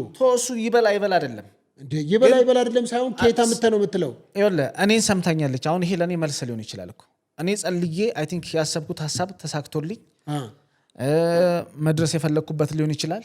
ወር ደግሞ ህይወቴ ውስጥ ያልተስተካከለ ነገር ሆኖ የተስተካከለ ነገር ሊኖር ይችላል። ሆኖም ያውቃል። ለዚህ ጸሎቴን እኮ እንደዚህ ማስረጃ ለሌለ ነገር ከሆነ አርፈህ አሁን ወደ ቸርች ለምትመለስም አንተ እዚህ ምን አጣው? ይሄው ምንም ማስረጃ የለህም፣ መረጃ የለህም። ለምትጠየቀው መጽሐፍ ቅዱሳዊ ማስረጃ ካላመጣ ነገርኩ እኮ። እኔ አሁን አንተ ችግሩ ምን መሰለህ? አለማወቅ ያላወቅበት ምክንያት ይሄን መረጃ የማታመጣበት ምክንያት አንተ ውስጥ ጴንጤ ነው። ገብቶሃል? ውስጥ የተማርከው ደህንነት፣ የአገልግሎት ትምህርት እዛ ኮምፓሽን ውስጥ ስላደክ እነሱ ይመስለኛል ተጽዕኖ ያደረጉብህ። አይደለም አሁን ስለ ኢየሱስ ብጠይቅ ብዙ ነገር ታወራለህ። አይ አይደለም እሱ እንደዛ ተጽዕኖ ሆኖብኝ ምናምን አይደለም። ታዲያ ካለበለዚያ ምንድን ነው ታዲያ? እኔ ለማወቅ ካለመጓጓት ወር ደግሞ ይሄ ጊዜ ሰጥቼ ለቤተክርስቲያኑ ልክ አሁን ይሄ ልጅ ሆኜ እዛ ቸርች ውስጥ እንዳሳለፍኩት አለ አይደል? በዛ ሰዓት የነበረኝን ነገር በደንብ ዲፕ ገብቼ ምናምን ያን ነገር እንዳላውቅ ራሴን በራሴ ስላረኩ ነው እንጂ ቤተክርስቲያን ውስጥ መልስ አጥቼ አይደለም። ቤተክርስቲያን ውስጥ ከሚገባኝ በላይ መልስ የሚሰጡኝ ሰዎች ይኖራሉ አሉ። ገብተዋል። ግን ምንድነው እኔ ጋር የተፈጠረው? እኔ ለዛ ነገር ራሴን አዘጋጅቼ ሄጄ ስለማላቅ ግን እንደ ግል ነው የምልህ። ይሄ አሁን እኔ ኦርቶዶክስን ወክዬ ማወራ ሰው አይደለሁ፣ ማቅም ሰውም አይደለሁ። ገብተዋል። ግን እንደ ግል እኔ በራሴ ጸልዬ የተሳኩልኝና የሆኑልኝ ነገሮች አሉ። ለማ ነው የምጸልየው? ከማርያም ውጭ አንተ ለገብርኤል ለእግዚአብሔር ነው ለእግዚአብሔር እኮ። አሁን ማርያምን ምንድን ነው አስደርግልኝ ብለህ ነው የምጸልየው? አስደርግልኝ እግዚአብሔር አድርግልኝ ብትለው አይሰማህም? ይሰማኛል። አይሰማኝም አይደለም፣ ግን እናቱ ናት። የእግዚአብሔር እናት ናት እንዴ? እሷ ማለት የእግዚአብሔር እናት ናት ማርያም እና የኢየሱስ እናት ናት እንጂ የኢየሱስ እናት ናት። እሺ ኢየሱስ አምላክ አይደለም? አምላክ ነው። በቃ ታዲያ ስለዚህ ለልጇ የማትናገርበት ወር ደግሞ እኔን የማታማልድበት ምክንያት ነው እኮ። አይሰማህም ወይ? እሱ አይሰማኝም አይደለም፣ ይሰማኛል። ታዲያ ከሰማህ ለምንድን ነው በእናቱ በኩል መሄድ የፈለግከው? እኔ አሁን አጠገብህ አለው እየሰማሁ ነው። ለምንድን ነው ለእናቴ ከሶፊ እንፈልጋለሁ የምትላት? እኔ እየሰማሁ አንተን ለምን እልሃለሁ? አንተ ሶፊ እኮ ነው። እሺ ለምንድን ነው በእናቴ በኩል የምትለው ነው? አሁን ኢየሱስ ክርስቶስ ቅድስት ድንግል ማርያም ልጅ ነው አይደለ? በምድር በነበረው ጊዜ ልጇ ነበረ፣ ወልዳለች። በድንግልና የወለደችው ነች። ምንም የሚካድ አይደለም። ነገር ግን ጩህ እኔም እሰማሃለሁ የሚል መጽሐፍ ቅዱሳዊ ሀሳብ እያለ ለምንድን ነው ወደ ማርያም የምትጮኸው? ለምንድን ነው ወደ ማርያም የምትጸልየው? ከዛ ከልጅሽ አማልጅኝ ነው የምትላት? እኔ ወደ እሱ አልጸልይም እያልኩ አይደለም እኮ እሷን ወደ እሱም በደንብ ጸልያለሁ። ገብቶሃል? እንኳን የኔን ይቅርና እኮ የአቤልንም ደም ሰምቶታል አይደለ? አቤል ጠርቶት ነው እንዴ? የአቤል ደም ይጮሃል ይላል እኮ። አቤል አይደለማ ስጋው አይደለም የጠራው አይደለ? የአቤል ደም ይጮሃል። ለዚህ እኔም እግዚአብሔርን ለእግዚአብሔር ጸሎት ባረግ አይሰማኝም አይደል እኮ። ከሰማህ ማርያምን ለምን አስፈለገች? በመሀል ለምንድን ነው መክተት የተፈለገው? እሷ አንደኛ እናቱ ስለሆነች፣ ሁለተኛ በጣም ስለመወዳት፣ ሶስተኛ በደንብ አድርጌ ብዙ ነገሮችን በእሷም ጸልዬ ብዙ ነገሮች የተሳክተውልኝ ስለማቅ እኮ። ለምን ቀጥታ ወደ እግዚአብሔር አትጸልይም ነው? እሱ ሌላ ጥያቄ ነው። እንዴት? አሁን አንተ እየጠየቀኝ ያለው ሌላ ጥያቄ ነው። አልጸልይም አይደለም ለሱ እጸልያለሁ ብዬ መልስ እየሰጠው እኮ። ቅድስት ድንግል ማርያም ይሄንን አስደርግልኝ ነው የምትለው? በራሷ ታደርጋለች። አስደርግልኝ ነው እንጂ በራሷ ማድረግ አትችልም። እንዴት ትችላለች? በራሷ ምንም ማድረግ አትችልም። በራሷ ማድረግ ካልቻለች ለምንድን ነው ከልጅሽ ጋር አስታርቂኝ በልጅሽ በኩል አስደርግልኝ የምትለው? ምን ችግር አለው እንደዛ ማለት? ችግርም አለው። መጽሐፍ ቅዱሳዊ አይደለም እኮ። አንድ ነገር ልንገርህ ሶፊ፣ አሁን ለምሳሌ አንተ ሰፈር ውስጥ በሆነ ነገር አጠፋ፣ ከዛን የሰፈር ሰው ቀጥታ መጥቶ ሊናገር የሚችለው ወይ ለእናትህ ወይ ለአባትህ ነው አይደል? አሁን አንድ ሰው ብትመታ የሰፈር ሰው ቀጥታ መጥቶ የሚናገረው ለማን ነው? ለእናትህ፣ ለአባትህ፣ ለቤተሰብ ይናገራል። አንተ እኮ አለ እኮ ባለቤቱ አንተን አይደል ልጁን የፈነከትከው ወይ የመታኸው? አንተን ጠብቆ መምታቱ ይቀላል ወይስ ሄዶ ቀጥታ ለእናትና ለአባትህ መናገር ይቀላል? አንተን ጠብቆ መምታቱ ነው የሚቀላው። ግን እኛ የምንተዳደርበት የራሳችን የሆነ ህግ አለን አይደል? ባህል አለን፣ ወግ አለን፣ ስርዓት አለን። ገባ? ያንን ነገር ላለመጣስ ሲባል ቀጥታ ወዴት ነው የሚሄደው? ወደ ቤተሰብ ጋር ሄዳል። እናትን ሲያገኛት እናትን ምን ይላል? ልጄን ፈንክቶ እንደዚህ ብሎ ማድረግ ያለበትን ነገር እንድታረግ ይነግራታል። ለእናት ይሄን ነገር ሄዶ መነገሩ ለአንተ ስህተቱ ምንድን ነው? አንተ እኮ ነው አሁን ፈንካችሁ እኮ። ይሄና እሱ ምን ያገናኘዋል? አሁን አንተ የሰጠኸኝ ምክንያትና ምሳሌ እኔ እየነገርኩህ ያለሁት ምን መሰለህ? በቃ እኔ ለእሷም ጸሎት አድርጌ ለእሷ መናገሬም ክፋት የለውም። በቃ እናቱ ናት። ለእናቱ ሄደ መናገር የሆነ ነገር እንዲደረግልህ ቃል ማውጣት። እሱ አልሰማም ቢልህ ነዋ። እሱ አይሰማኝም ስትል ለእሷ ትነግራለህ። ግድ የለም ልትቀበልህ። እሺ በቃ ችግር የለውም። እሱ ይሰማል። እኔ አሁን ችግር የለውም በሚለው ወሰደው። በቃ እኔ ለእሷ መጸለይና መናገሬ ለእኔ ምንም ያመጣብኝ ነገር የለም። ህይወቴ ውስጥ ጨመረብኝ እንጂ የቀነሰብኝ ነገር የለም። እንደዚህ ስለ እሱ አይሰማም እያልኩ አይደለም። በደንብ ይሰማል። ገብተዋል። ግን አንዳንዴ ጸሎቱ ውስጥ ብዙ ነገሮችን አሁን ለምሳሌ አንተ ስትጸልይ እግዚአብሔር ለእኔ እንደዚህ ያድርግልኝ እንደዚህ ሁንልኝ ምናምን ብለህ ብቻ እኮ አይደለም። ስለ ሀገር ትጸልያለህ፣ ስለ ቤተሰብ ትጸልያለህ፣ አካባቢ ላይ ስላለው ሰው ትጸልያለህ፣ ስለ ትዳር ጋር ልትጸልይ ትችላለህ፣ ስለ ልጆች ልትጸልይ ትችላለህ። ገብተዋል። ይሄን ሁሉ አካተህ ለእግዚአብሔር የምትነግረው እኮ ለምንድን ነው? እነዛን ሰዎች ሁሉ እንዲጎበኝልህ አይደለ? ሌላ ነገር የለውም። ለዚህ እኔ እሷን አካትቼ መጸለዬ ለእሷ ያንን ነገር መናገሬ ምንም ስህተት የለውም። መጽሐፍ ቅዱሳዊ አይደለም ነው እንጂ እንደ መብትማ መብት ነው።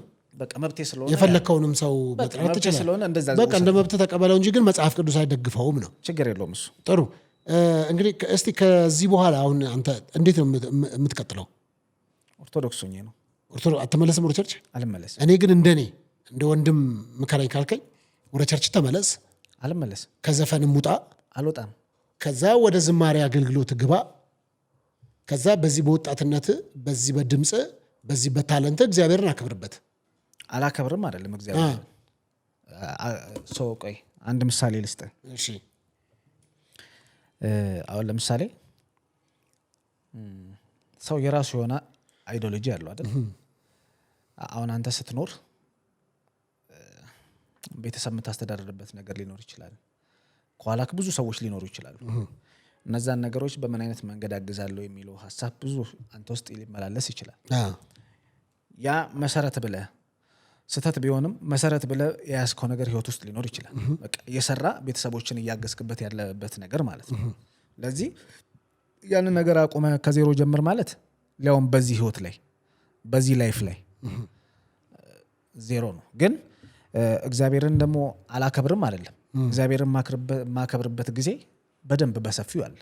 ይመጣል ሳይሆን ልድል እኮ የለም እኮ የመዳን ቀን ዛሬ ነው፣ የተወደደች ሰዓት ደግሞ አሁን ነች ነው የሚለውና አሁን እዚሁ ከፈለክ በዚሁ አጋጣሚ ንስሐ ገብተህ ኢትዮጵያን ኤርትራን በቀጥታ ስርጭት የተመለከቱ ስለሆነ ያንን እዚህ ድል ስጥህና ገነት ቸርቾችንም እኔ ላናግራቸው እንደገና ወደ እናት ቤተክርስቲያን ገነት ቸርች ገብተህ እንደገና የምታገለግልበት መንገድ ቢመቻች ባይዘው እኔ ብፈልግ አንተም ማናገር አይጠበቅብህም እኮ መሄድ ይችላል እኔ ግን አሁን ባለውበት ነገር ላይ በጣም ደስተኛ ነኝ በቃ አግኝቻለሁ እኔነቴን መፈልግበት ቦታ ስለዚህ ኦርቶዶክስም መሆን የፈለክበት ምክንያት ለዘፋኝነት ብለህ ነው ለምን አገናኘው ኦርቶዶክስነትና ዘፋኝ ይሄው አሁን ፕሮቴስታንት ሆነ መስፈን አይችልም እንዴ ኦርቶዶክስም ሆነ እኮ ዘፈን ማቆም ትችላለህ እኮ ይሄው በዘፈን ውስጥ እኮ ነው ያለው እኮ ህግ ማለትም እዚህ አሁን እዛም ሆነ እኮ እዚህም ህግ አለው እኮ የራሱ የሆነ ነገር እሺ ኦርቶዶክስ እኮ ተደግፋለች አይደለም እኮ ሙዚቃነትን ዘፋኝ ስለሆንክ አንተ አይሱማ የሆነ ቀን እየዘፈኑ የሆነ ቀን ደግሞ የሚዘምሩም እኮ አሉ እኔ እንደዛ አላቅም አሁን አንተ የምትለው ነገር አላቅም እየዘፈኑ አንተና ያየው እኔ ግን አላየውም አሁን እኔ የሆነ ቀን እየዘፈኑ የሆነ ቀን የሚዘምሩ ዘማሪዎችን አላቅም አሜሪካ ነገር ሁሉ አይቻለው ዘፋኝ የሆነ በደንብ ዘፋኝ ታዋቂ የሆነ ዘፋኝ ዘማሪ ሆኖ ደግሞ ሲዘምሩ አይቻለው በተለይ ደግሞ ለቤተክርስቲያን እርዳታ የግንባታ ማሰባሰቢያ ምናምን ሲኖር ይዘምራሉ ይወጡ እሱን አንተ እነዛው ሰዎች አንተ ነው ያየው እኔ አሁን እኔን ወክዬ ነው ላወራ የምችለው እውነታውም ስነግር ደግሞ አሁን አንተ ባልከው መንገድም እኔ አይቼ አላቅም ሰውን ግን እኔ እየዘፈንኩ ቤተክርስቲያንን ደግሞ በሚያዋርድ መንገድ ደግሞ ሄጄ እዛ ጋር ልዘምር ምናምን አልፈልግም ካቆምኩ ዘፈኔን አቁሜ እዘምራለሁ እንጂ እዚያ ዓለም ውስጥ ሆኜ ያንን ዓለም ይሄ የክርስቶስን እንትን ማዋረድን አልፈልግም ጥሩ ስለዚህ ያው ኦርቶዶክስ ሆኜ ነው የምትቀጥለው ከዚህ በኋላ ማለት ነው ያ ጥሩ እንደው ከዚህ በፊት ፍቅረኛ ኖሮ ምናምን አለ ፍቅረኛ አግብታል አዎ እና አንድ ታሪክም ሰምቼ ነው ስላንተ ፍቅር ታሪክ ሰምቼ ነበርና ምን ሰማ ደግሞ ማተሰማው እና ከሱ አንፃር እስቲ ላንጻና የፍቅር ህይወትን እስቲ ያጫውተን እስቲ ኦኬ የፍቅር ህይወቴ ፍቅረኛ ነበረችኝ በፊት አንድ ልጅም አለኝ እሺ ልጄም እናት ያሉት አሁን የሚኖሩት ጀርመን ሀገር ነው እሺ ልጄም የተወለደችው እዛው ነው እንዴትኛውም ሰው ጥሩ ጊዜ ነበረን ከሷ ጋር እሺ ጥሩ ጊዜያቶችን አሳልፌ ማንኛውም ሰው ማይግባባበትን ነገር ይኖራልና ላይፍ ውስጥ ስትኖር አንድ ዲስታንሱም አለ ሁለት ደግሞ እኔና እሷ በግል ደግሞ ያተግባባንባቸው ብዙ አይነት ነገሮች ነበሩ እሺ ለዚህ እነዛ ነገሮች ተፈጥረው ኮምፕሊትሊ ከሷ ጋር ያለኝ ነገር ቆሟል እሺ ኦሬዲ ዛሬ ሳይሆን ከሁለት አመት በፊት እሺ ኦልሞስት 2 አመት ሆኖናል ከሷ ጋር ያለኝ ነገር ግን አሁን ደግሞ ከልጅነቴ ጀምሮ በጣም ማፈቅራት በጣም የምወዳት በቃ ብቻ ከወንጂ ጀምሮ ማለት ነው ከወንጂ ጀምሮ እሺ ወንጂ ላይ ሆኜ በቃ ይሄ እንዴት ልበል ብዙ ነገሬን አብሬያት እሺ ብላኝ አይደለም እሺ ሳትለኝ ታፈቅራታለህ የለፈውባት ሴት እሺ በቃ በጣም የለፈውባት ሴት ማለት ነው አሁን ህይወቴ ውስጥ ገብታለች እሺ ኦልሞስት በማል እንገናኝ ነበር እነሱ ከወንጂ ሳይወጡ በፊት የሆነ ሀገር ላይ ገቡ ሀገሩን ሜንሽን ካረኩት አይ ቲንክ ብዙ ሰው ስለሚያውቀው እሺ ሜንሽን አላደረገው ሀገሩ ወደ እሺ ከኛ ጋር ምናምን ወደ ሆነ ሀገር ገቡ ከዛ ወጡና ደግሞ እዛ ሲገቡ አይ ቲንክ ያው ልጅነትም ስላለ አንተም ቤት ትቆጣለህ በዛ ሰዓት ልጅ ነህ ወጥተህ ምናምን እንደዚህ ልትፈልጋት የምትሄድበት አይነት ሲቹዌሽን አይፈጠርም እነዛ ነገሮች ነበሩ ተራራቅን በቃ ስልክ የለም በዛ ሰዓት የተደዋውለ የምትገናኝበት ምናምን በቃ የደብዳቤው ዘመን የለም በዛ ሰዓት የደብዳቤው ዘመን ላይ ምናምን ነበር ማፈቅራት የነበረው እና ግን በቃ በጣም ይሄ ልጅ ሆኜ በጣም የለፈውባት ሴት ናት በጣም እና ከዛን እንዴት ሆነ መሰለ ከስንት አመት በኋላ ናዝሬት ላይ ፖስታ ቤት አካባቢ ጋር ተገናኘን ለመጀመሪያ ጊዜ እሺ በቃ በጣም ነው ሼክ ያደረኩት እሷን በጣም ነው የደነገጠችው ስንገናኝ ከዛ ጋር ጀምሮ ነው በቃ እንደ አዲስ ከእንደገና ማውራት የጀመርነው ስልክ ያን የተቀያየረን ምናምን ግን ቤት አልቀየሩም ነበር እነሱ እዛው ነው የሚኖሩት አሁን ይሄ ገቡ ያልኩበት ሀገር ላይ ማለት ነው ከዛ በኋላ በቃ በስልክ መገናኘት ጀመርን በደንብ እሺ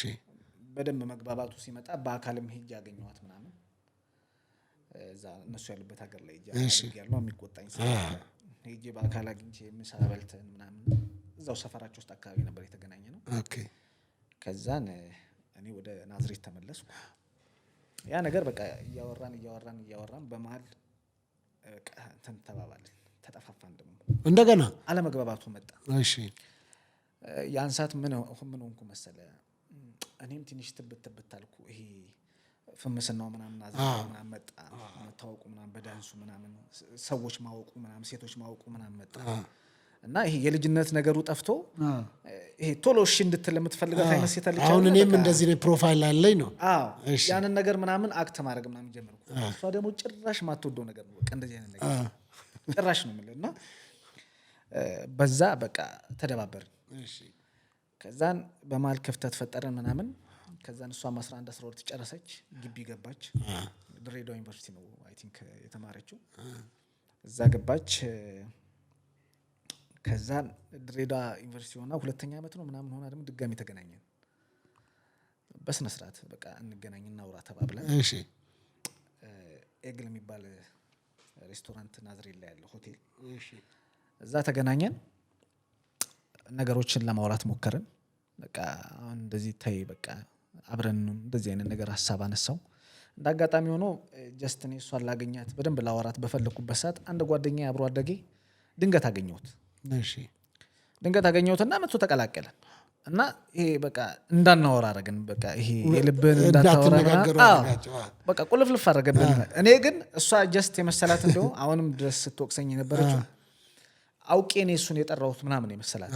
እኔ ጭራሽ አውቄ አይደለም ድንገት ነው ያገኘሁት ምናምን። እና በቃ እሱ መምጣቱ ኮንቨርት አልሰጣትም በሰዓቱ። በቃ እኔና እሷ ብቻ እንድናወራ አታባርም እንዴ አንተ? ደበረኝ ምን ብዬ ጭራሽ መጥቶ ምናምን አዘዘ። በቃ አዘዘ ምናምን ቁጭ ብሎ መቀምቀም ምናምን። እና በቃ ምን ብለን ታባረዋል። ከዛ የልጅነት ነገር ተነስቶ ምናምን በቃ መተራረብ ተጀማመረ ምናምን። አንተ እንደዚህ አድርገላት እንደዚህ ሆነ ምናምን አይነት ነገር። እኔም በቃ አገኘው ብዬ ዝም ብዬ ስተረተር በቃ ለካሷ ደበራት። ከዛን በቃ ያን ቀን ሄደች፣ ዘጋች። በቃ በጣም ከልቧ ነው የደበራት። ከዛን በቃ በመሀላችን ምናምን ተጠፋፋን። በቃ እኔም ደከመኝ በቃ ማለትም እኔም አሁን ይሄ በቃ እንዳልኩ አጀብ ምናምን ያለበት አካባቢ ምናምን ስላለው ምንም በቃ አልመሰለኝም መሄዷ ምናምን። በቃ በሰዓቱ ምናምን ደብሮኛል። ስደውላትም ስልኬን አታነሳም ምናምን። ከዛ በኋላ ሰፈርም ሄጄ እነሱ ሰፈር ቤታቸውን አሳይታኝ ነበር። እዛ እነሱ ሰፈርም ሄጄ ምናምን ነው ውጪ ምናምን የሆነ ቀን ስልኬን አነሳችና ነው ውጪ ስላት እሺ እወጣለሁ ብላኝ ከዛን ስልኳን ዘጋችሁ።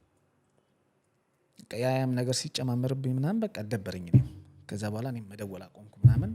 በቃ መገናኘትም አቆምን፣ ተጠፋፋን። ከዛን እኔም በቃ አዲስ አበባ መኖር ጀመርኩ። ለሶስተኛ ጊዜ አራተኛ ጊዜ ተጠፋፋችሁ?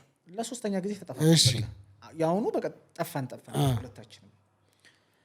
እና ከሚገርም ከሀገር ልትወጣ አንድ ቀን ሲቀራት እሷ ለካ አይታኛለች መንገድ ላይ ናዝሬት ላይ። እኔ አላየኋትም።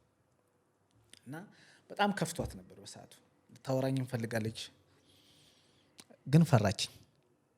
እንዲህ ነው አላለችኝም። በቃ ዝም ብላ አይታኝ ብቻ ምናምን ሄደች ማለት ነው። ይሄን አሁን ነው የምትነግረኝ። እና ከዚህ ሁሉ ቆይታ በኋላ ኦልሞስት 1 ዓመት ከምናምን አልፏታል። አሁን ከሀገር ውጭ ነው ያለችው። አሁን 1 ዓመት ከምናምን አልፏታል። ቲክቶክ ላይ አገኘች። እሺ አይ እናንተ ነገር እሺ ቲክቶክ ላይ አገኘችኝና ጻፈችልኝ ሰላም ነው እንዴት ምናምን ብላ። እዛን እኔም መለስኩ። የዋትስአፕ ቁጥረን ምናምን ተባባልን። ስልክ ተቀያየረን ምናምን። ዋትስአፕ ላይ ጀስት በደንብ ማውራት ጀመርን። በቃ ትናንትና ላይ የነበረው ነገር ድጋሚ እንዳይፈጠር እና እሷ መሀል ላይ እንደዚህ አይነት ክፍተት ዳግም እንዳይኖር በቃ ትክክለኛ ይሄ ሪሌሽን የሚባለውን ሐሳብ ባይዞ እዚህ አሁን እስካሁን ድረስ ይሄን አሁን ለሶስተኛ ጊዜ ነው ለአራተኛ ጊዜ እስካገኛት ድረስ እሻላለችኝ። ይሄ እሽታ ውስጥ ሆኜ ምናምን አይደለም። በቃ ዝም ብሎ እኔ ብቻ ነኝ እኔ ጋር ስሜቱ ያለው። እሷ ላስብበት ላይ ናት። በቃ ላስብበት ጊዜ ስጠኝ። ዩኒቨርሲቲ ሆና ምናምን እንደዛ ነው የምትለኝ። በቃ ለኔ ጊዜ ስጠኝ ላስብበት ምናምን አይነት ነገር ነውና አሁን ግን በቃ አመረርን ሁለታችን በስነ ስርዓት ትክክለኛ ላይፉን አሁን እየኖርነው ነው። አይ ቲንክ እንደው በቃ በደንብ ሽማግሌም ትሆነኛለህ በዚህ አጋጣሚ ሽማግሌ ላክ እየተባልኩ። በጣም ጥሩ ነው። እንኳን ቀናህ ጥሩ አጋጣሚ ነውና እንደው በህይወት እንግዲህ ባላደረኩት ብለህ በቃ የሚቆጭ ነገር አለ? ባይሆን ኖሮ ይሄን ባላደረግ ኖሮ ብለህ ባላደረኩት ምለው ነገር የለም። ግን ባይሆን ማለትም እኔ ሳይሆን በቃ እግዚአብሔር ባያረገው ባይነጥለኝ ባላጣት ብዬ ማስበው እማዬን ያጣሁበት ቀን ነው። አያቴ ናት። አያት አላትም አይ ቲንክ እናቴ ናት ለኔ። ዶቶ ከበደ ትባላለች። በቃ እኔ አይኔን ስገልጽ ማቀው እሷን ነው። ይሄ የእናት ፍቅር ምናምን የአባት ፍቅር የሚለውን ምናምን ማቀው በዶቶ ከበደና በአለማየሁ ተስፋዬ ነው። እኔ በቃ እነሱን ነው ማቃቸው። ከነሱ ጋር ነው እድሜ ልኬን በቃ በብዙ አይነት መንገድ ውስጥ የኖርኩትና አይ ቲንክ አባይን ሳጣው ብዙም እንደዚህ ልብ የገዛውበት አይነት ጊዜ ላይ አይደለም። የአለማየሁ ተስፋዬ ሳጣው ማለት ነው። ያን ሰዓት እንደዚህ ልጅነትም አለ ምናምን እንዴትኛውም ሰው ምናምን አዝነ የምታልፈው ነገር ነው። ግን እማዬን ሳጣት በቃ በጣም በህይወቴ ሼክ ያደረኩበት ቀን እሱ ቀን ነው። አሳዛኝ ቀን እሱ ነው። በቃ ለኔ በጣም ከባዱ ቀን ባላጣት ምናምን ደስ የሚለኝ ቀን ነው። በቃ ያዘንኩበት ቀን አለ። በቃ ይሄ ነው ያዘንኩበት በትልቁ እና እግዚአብሔር ትንሽ እድሜ ቢሰጣት በቃ ጀስት አሁንም እስክትሞት ድረስ ባለው ጋፕ ውስጥ ያሳጣዋት ነገር የለም። በአቅሜ እኔ የቻልኩትን ያክል በሙሉ በቃ ነገሮችን ሳረግላት የምትፈልገውን ነገር ሳሟላላት በዓል ሲመጣ ማርጄላት በቃ ደስ ብሏት እንድታሳልፍ አይነት ማረጋት እናቴ ነበረች እና እሷን ያጣው ቀን ግን በቃ ለኔ ክፉ ቀን ነው። ኦልሞስት አሁንም 3ኛ ዓመቷ እየመጣ ነው። 3 ዓመት ሆኗታል አሁን ሊሞላት ግንቦት 11 ምናምን 3ኛ ዓመቷ ነው እና እሱን ቀን ለኔ ከባዱ ቀን ነው። አይዞህ እንግዲህ እግዚአብሔር ጽናቱን ይስጥ። አንተም ለቤተሰቦችም እንግዲህ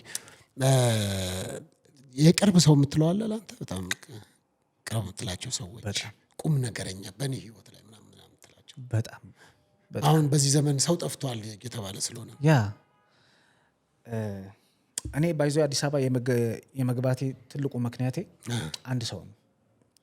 እኔ በፊት ይሄ አይ ቲንክ ጊሎ ጋር የሰራሁት አንድ ስራ አለ ሰው አለኝ የሚል ከጊሎ ጋር ኮላብ አድርገን የሰራ ነው። እሱን ስራ ስሰራ ከናዝሬት እየተመላለስኩ ነበር የምሰራው። ከናዝሬት እዚህ ድረስ እየተመላለስኩ ነበር የምሰራውና ይትባረክ ክፍሌ ይባላል። ሚክሲንግ እና ማስተሪንግ ባለሙያ ነው። በቃ እንደ ኢትዮጵያ አበጋዝ እና እሱ በቃ ሌጀንዶች ከሚባሉት ውስጥ አንዶቹ ናቸው። በቃ ሁለቱን ነው ልጠራ የምትችለውም በሚክሲንግ እና በማስተሪንግ በሙዚቃው ኢንዱስትሪ ውስጥ ትልቁን ቦታ ያዙት። በቃ የሙዚቃ ጀርባ እነሱ ናቸው፣ ሁለቱ ናቸውና ይሄ ይትባረክ ክፍሌ ያልኩ ሰው ለምንድነው እንደዚህ እየተመላለስክ አይ ቲንክ እንደዚህ ስራ የምትሰራው እና ለምን እኔ ቤት አታድርም እንደዚህ አንድ ክላስ ምናምን ይዘህ ምናምን ብሎ አንዱን ክላስ ለቆልኝ ምንም የቤት ኪራይ ሳላወጣ እሱን በሌላ ነገር ድጎማ ሳላረግ ምግብ ቤት ውስጥ እያሰራልኝ በስነ ስርዓት በሰራተኛ ሁሉን ነገር አሟልቶልኝ ስቲል እሱ አይበላም ቤት ውስጥ እሱ የራሱ የሆነ ሰዓት አለው። አይ ቲንክ ሌሊቱ ሙሉ ሲሰራ ስለሚያድር የሚነሳው ቀን 9 ሰዓት 10 ሰዓት ነው። 10 ሰዓት እና 9 ሰዓት ደግሞ ሲነሳ እሱ ፍላጎት የሆነው ምግብ ነው መመገብ የሚፈልገው ከቤት ውጭ ያለ ምግብ ማለት ነው። ብዙ ጊዜ ቤት ውስጥ የሚመገብ አይነት ሰው አይደለም። እንግዲህ ቤት ውስጥ 3 አይነት 4 አይነት ምግብ ሊሰራ ይችላል።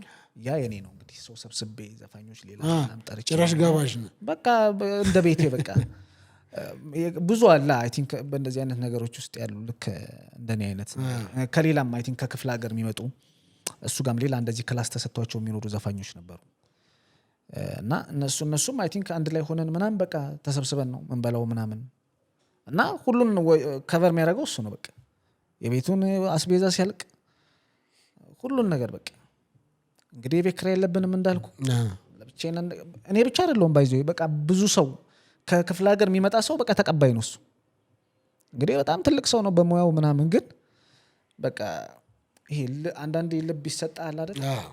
ልክ እንደዛ የተሰጠው ሰው ነው። በቃ ይሄ ንጹህ ልብ የተሰጠው ሰው ነውና ሰው አይ ቲንክ በብዙ አይነት ኢሹ ሊያነሳው ይችላል። እሱ ግን በቃ እኔን ያሸነፈኝ ሰው አይ ቲንክ እሱ አለ።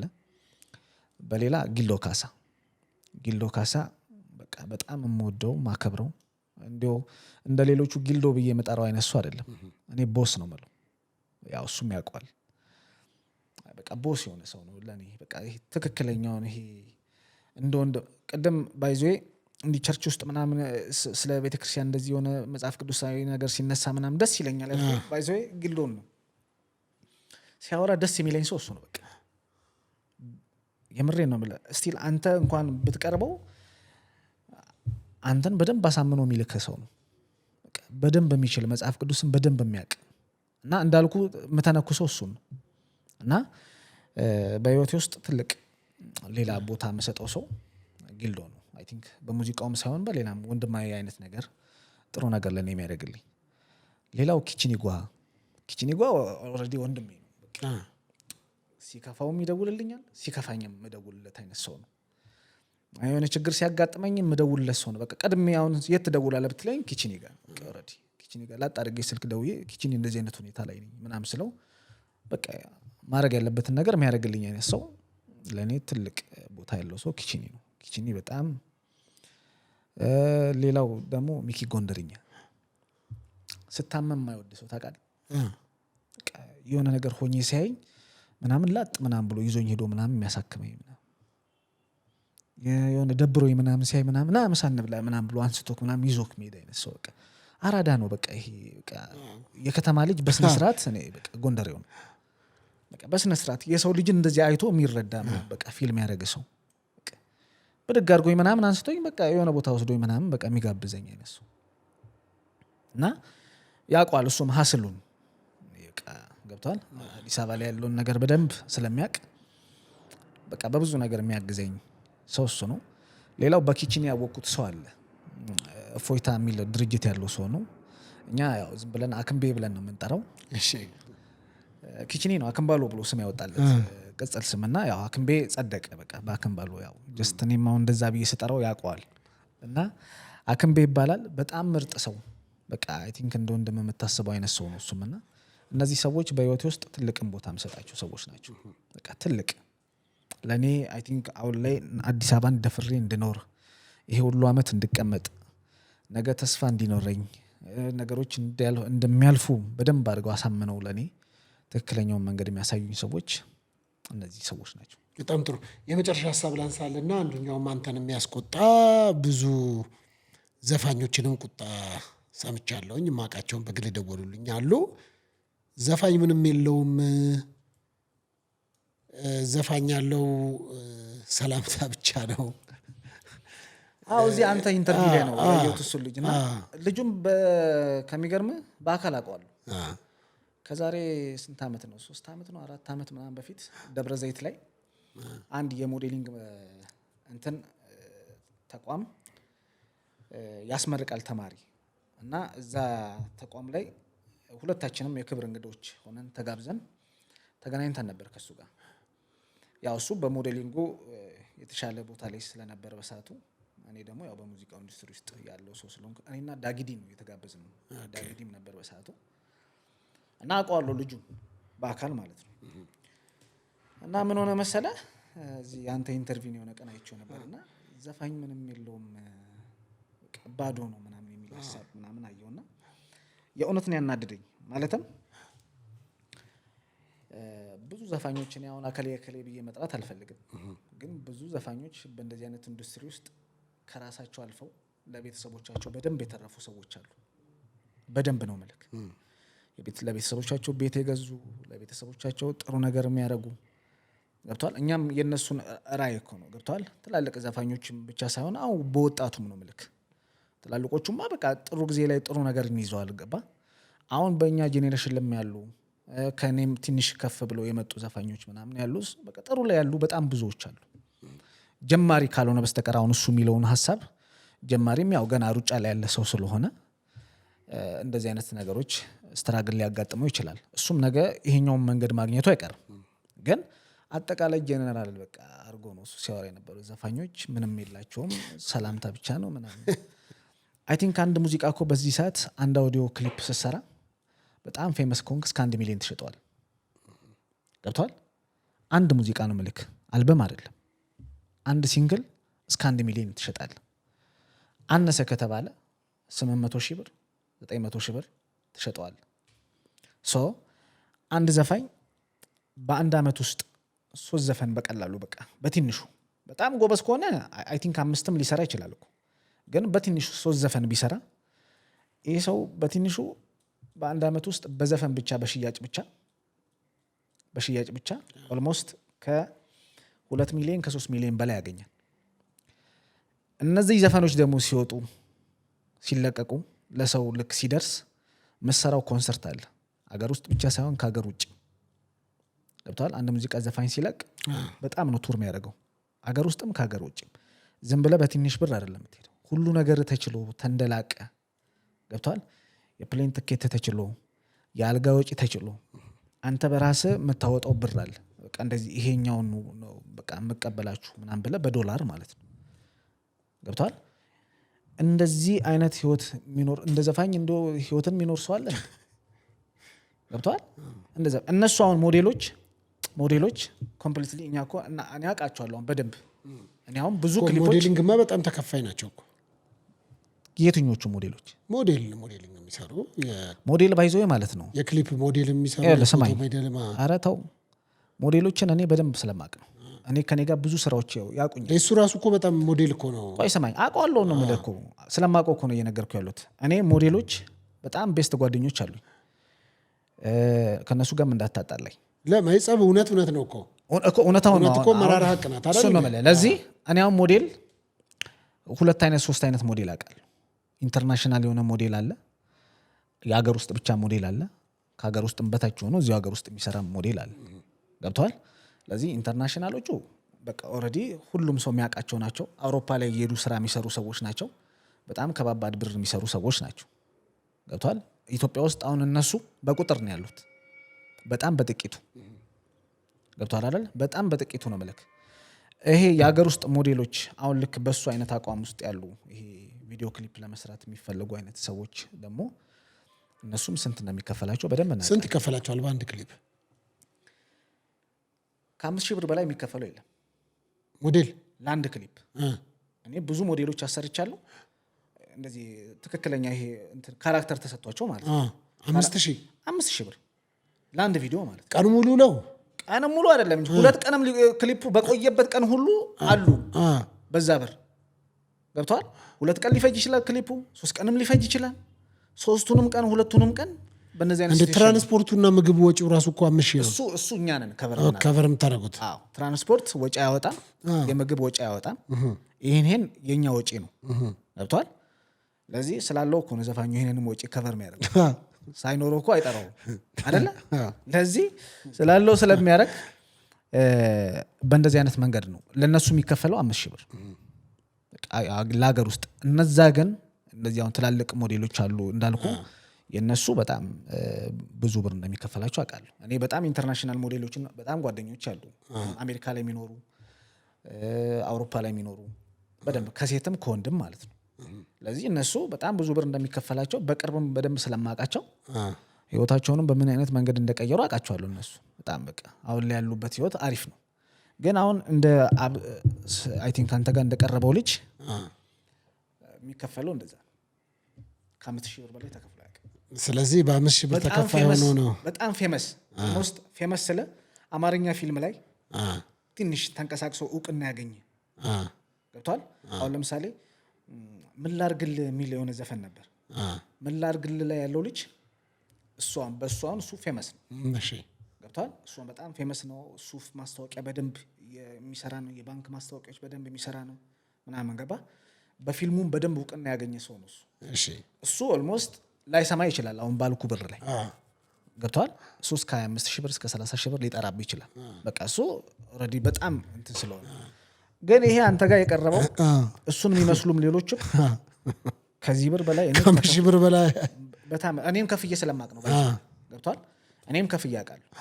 ለዚህ መከፍለው 5,000 ብር ከ5,000 ብር በላይ እና ጉራው በዛብን በ5,000 ብር ነው። በዘፋኞች ምንም የላቸው ዘፋኞች ምንም የላቸው ምናምን አይ ቲንክ ምን አመጣው ነው ሰው እሱ 5,000 ብር እየከፈልኩት እያሰራሁት ስራ ዘፋኞች ምንም የላቸው ማለት ከባድ ነው። ስለዚህ ከፋዩ የለውም እየተባለ የማይከፈለው ሰው አይ ቲንክ እንደዚህ ማለት ፌር አይደለም። በጣም የደበረኝ። እሺ መልካም ተመልካቾች፣ እንግዲህ ፕሮግራሜ በዚህ ጨርሻለሁ። ትንሽ ዘና እንዳላችሁ አምናለሁኝ። እንግዲህ ስለመጣ በጣም አመሰግናለሁ ድምፃዊ ናታን። ሌላ ጊዜ ደግሞ እንገናኛለን። ቴንክ ዩ። መልካም ጊዜ፣ ሰላም ሁኑ። አመሰግናለሁ።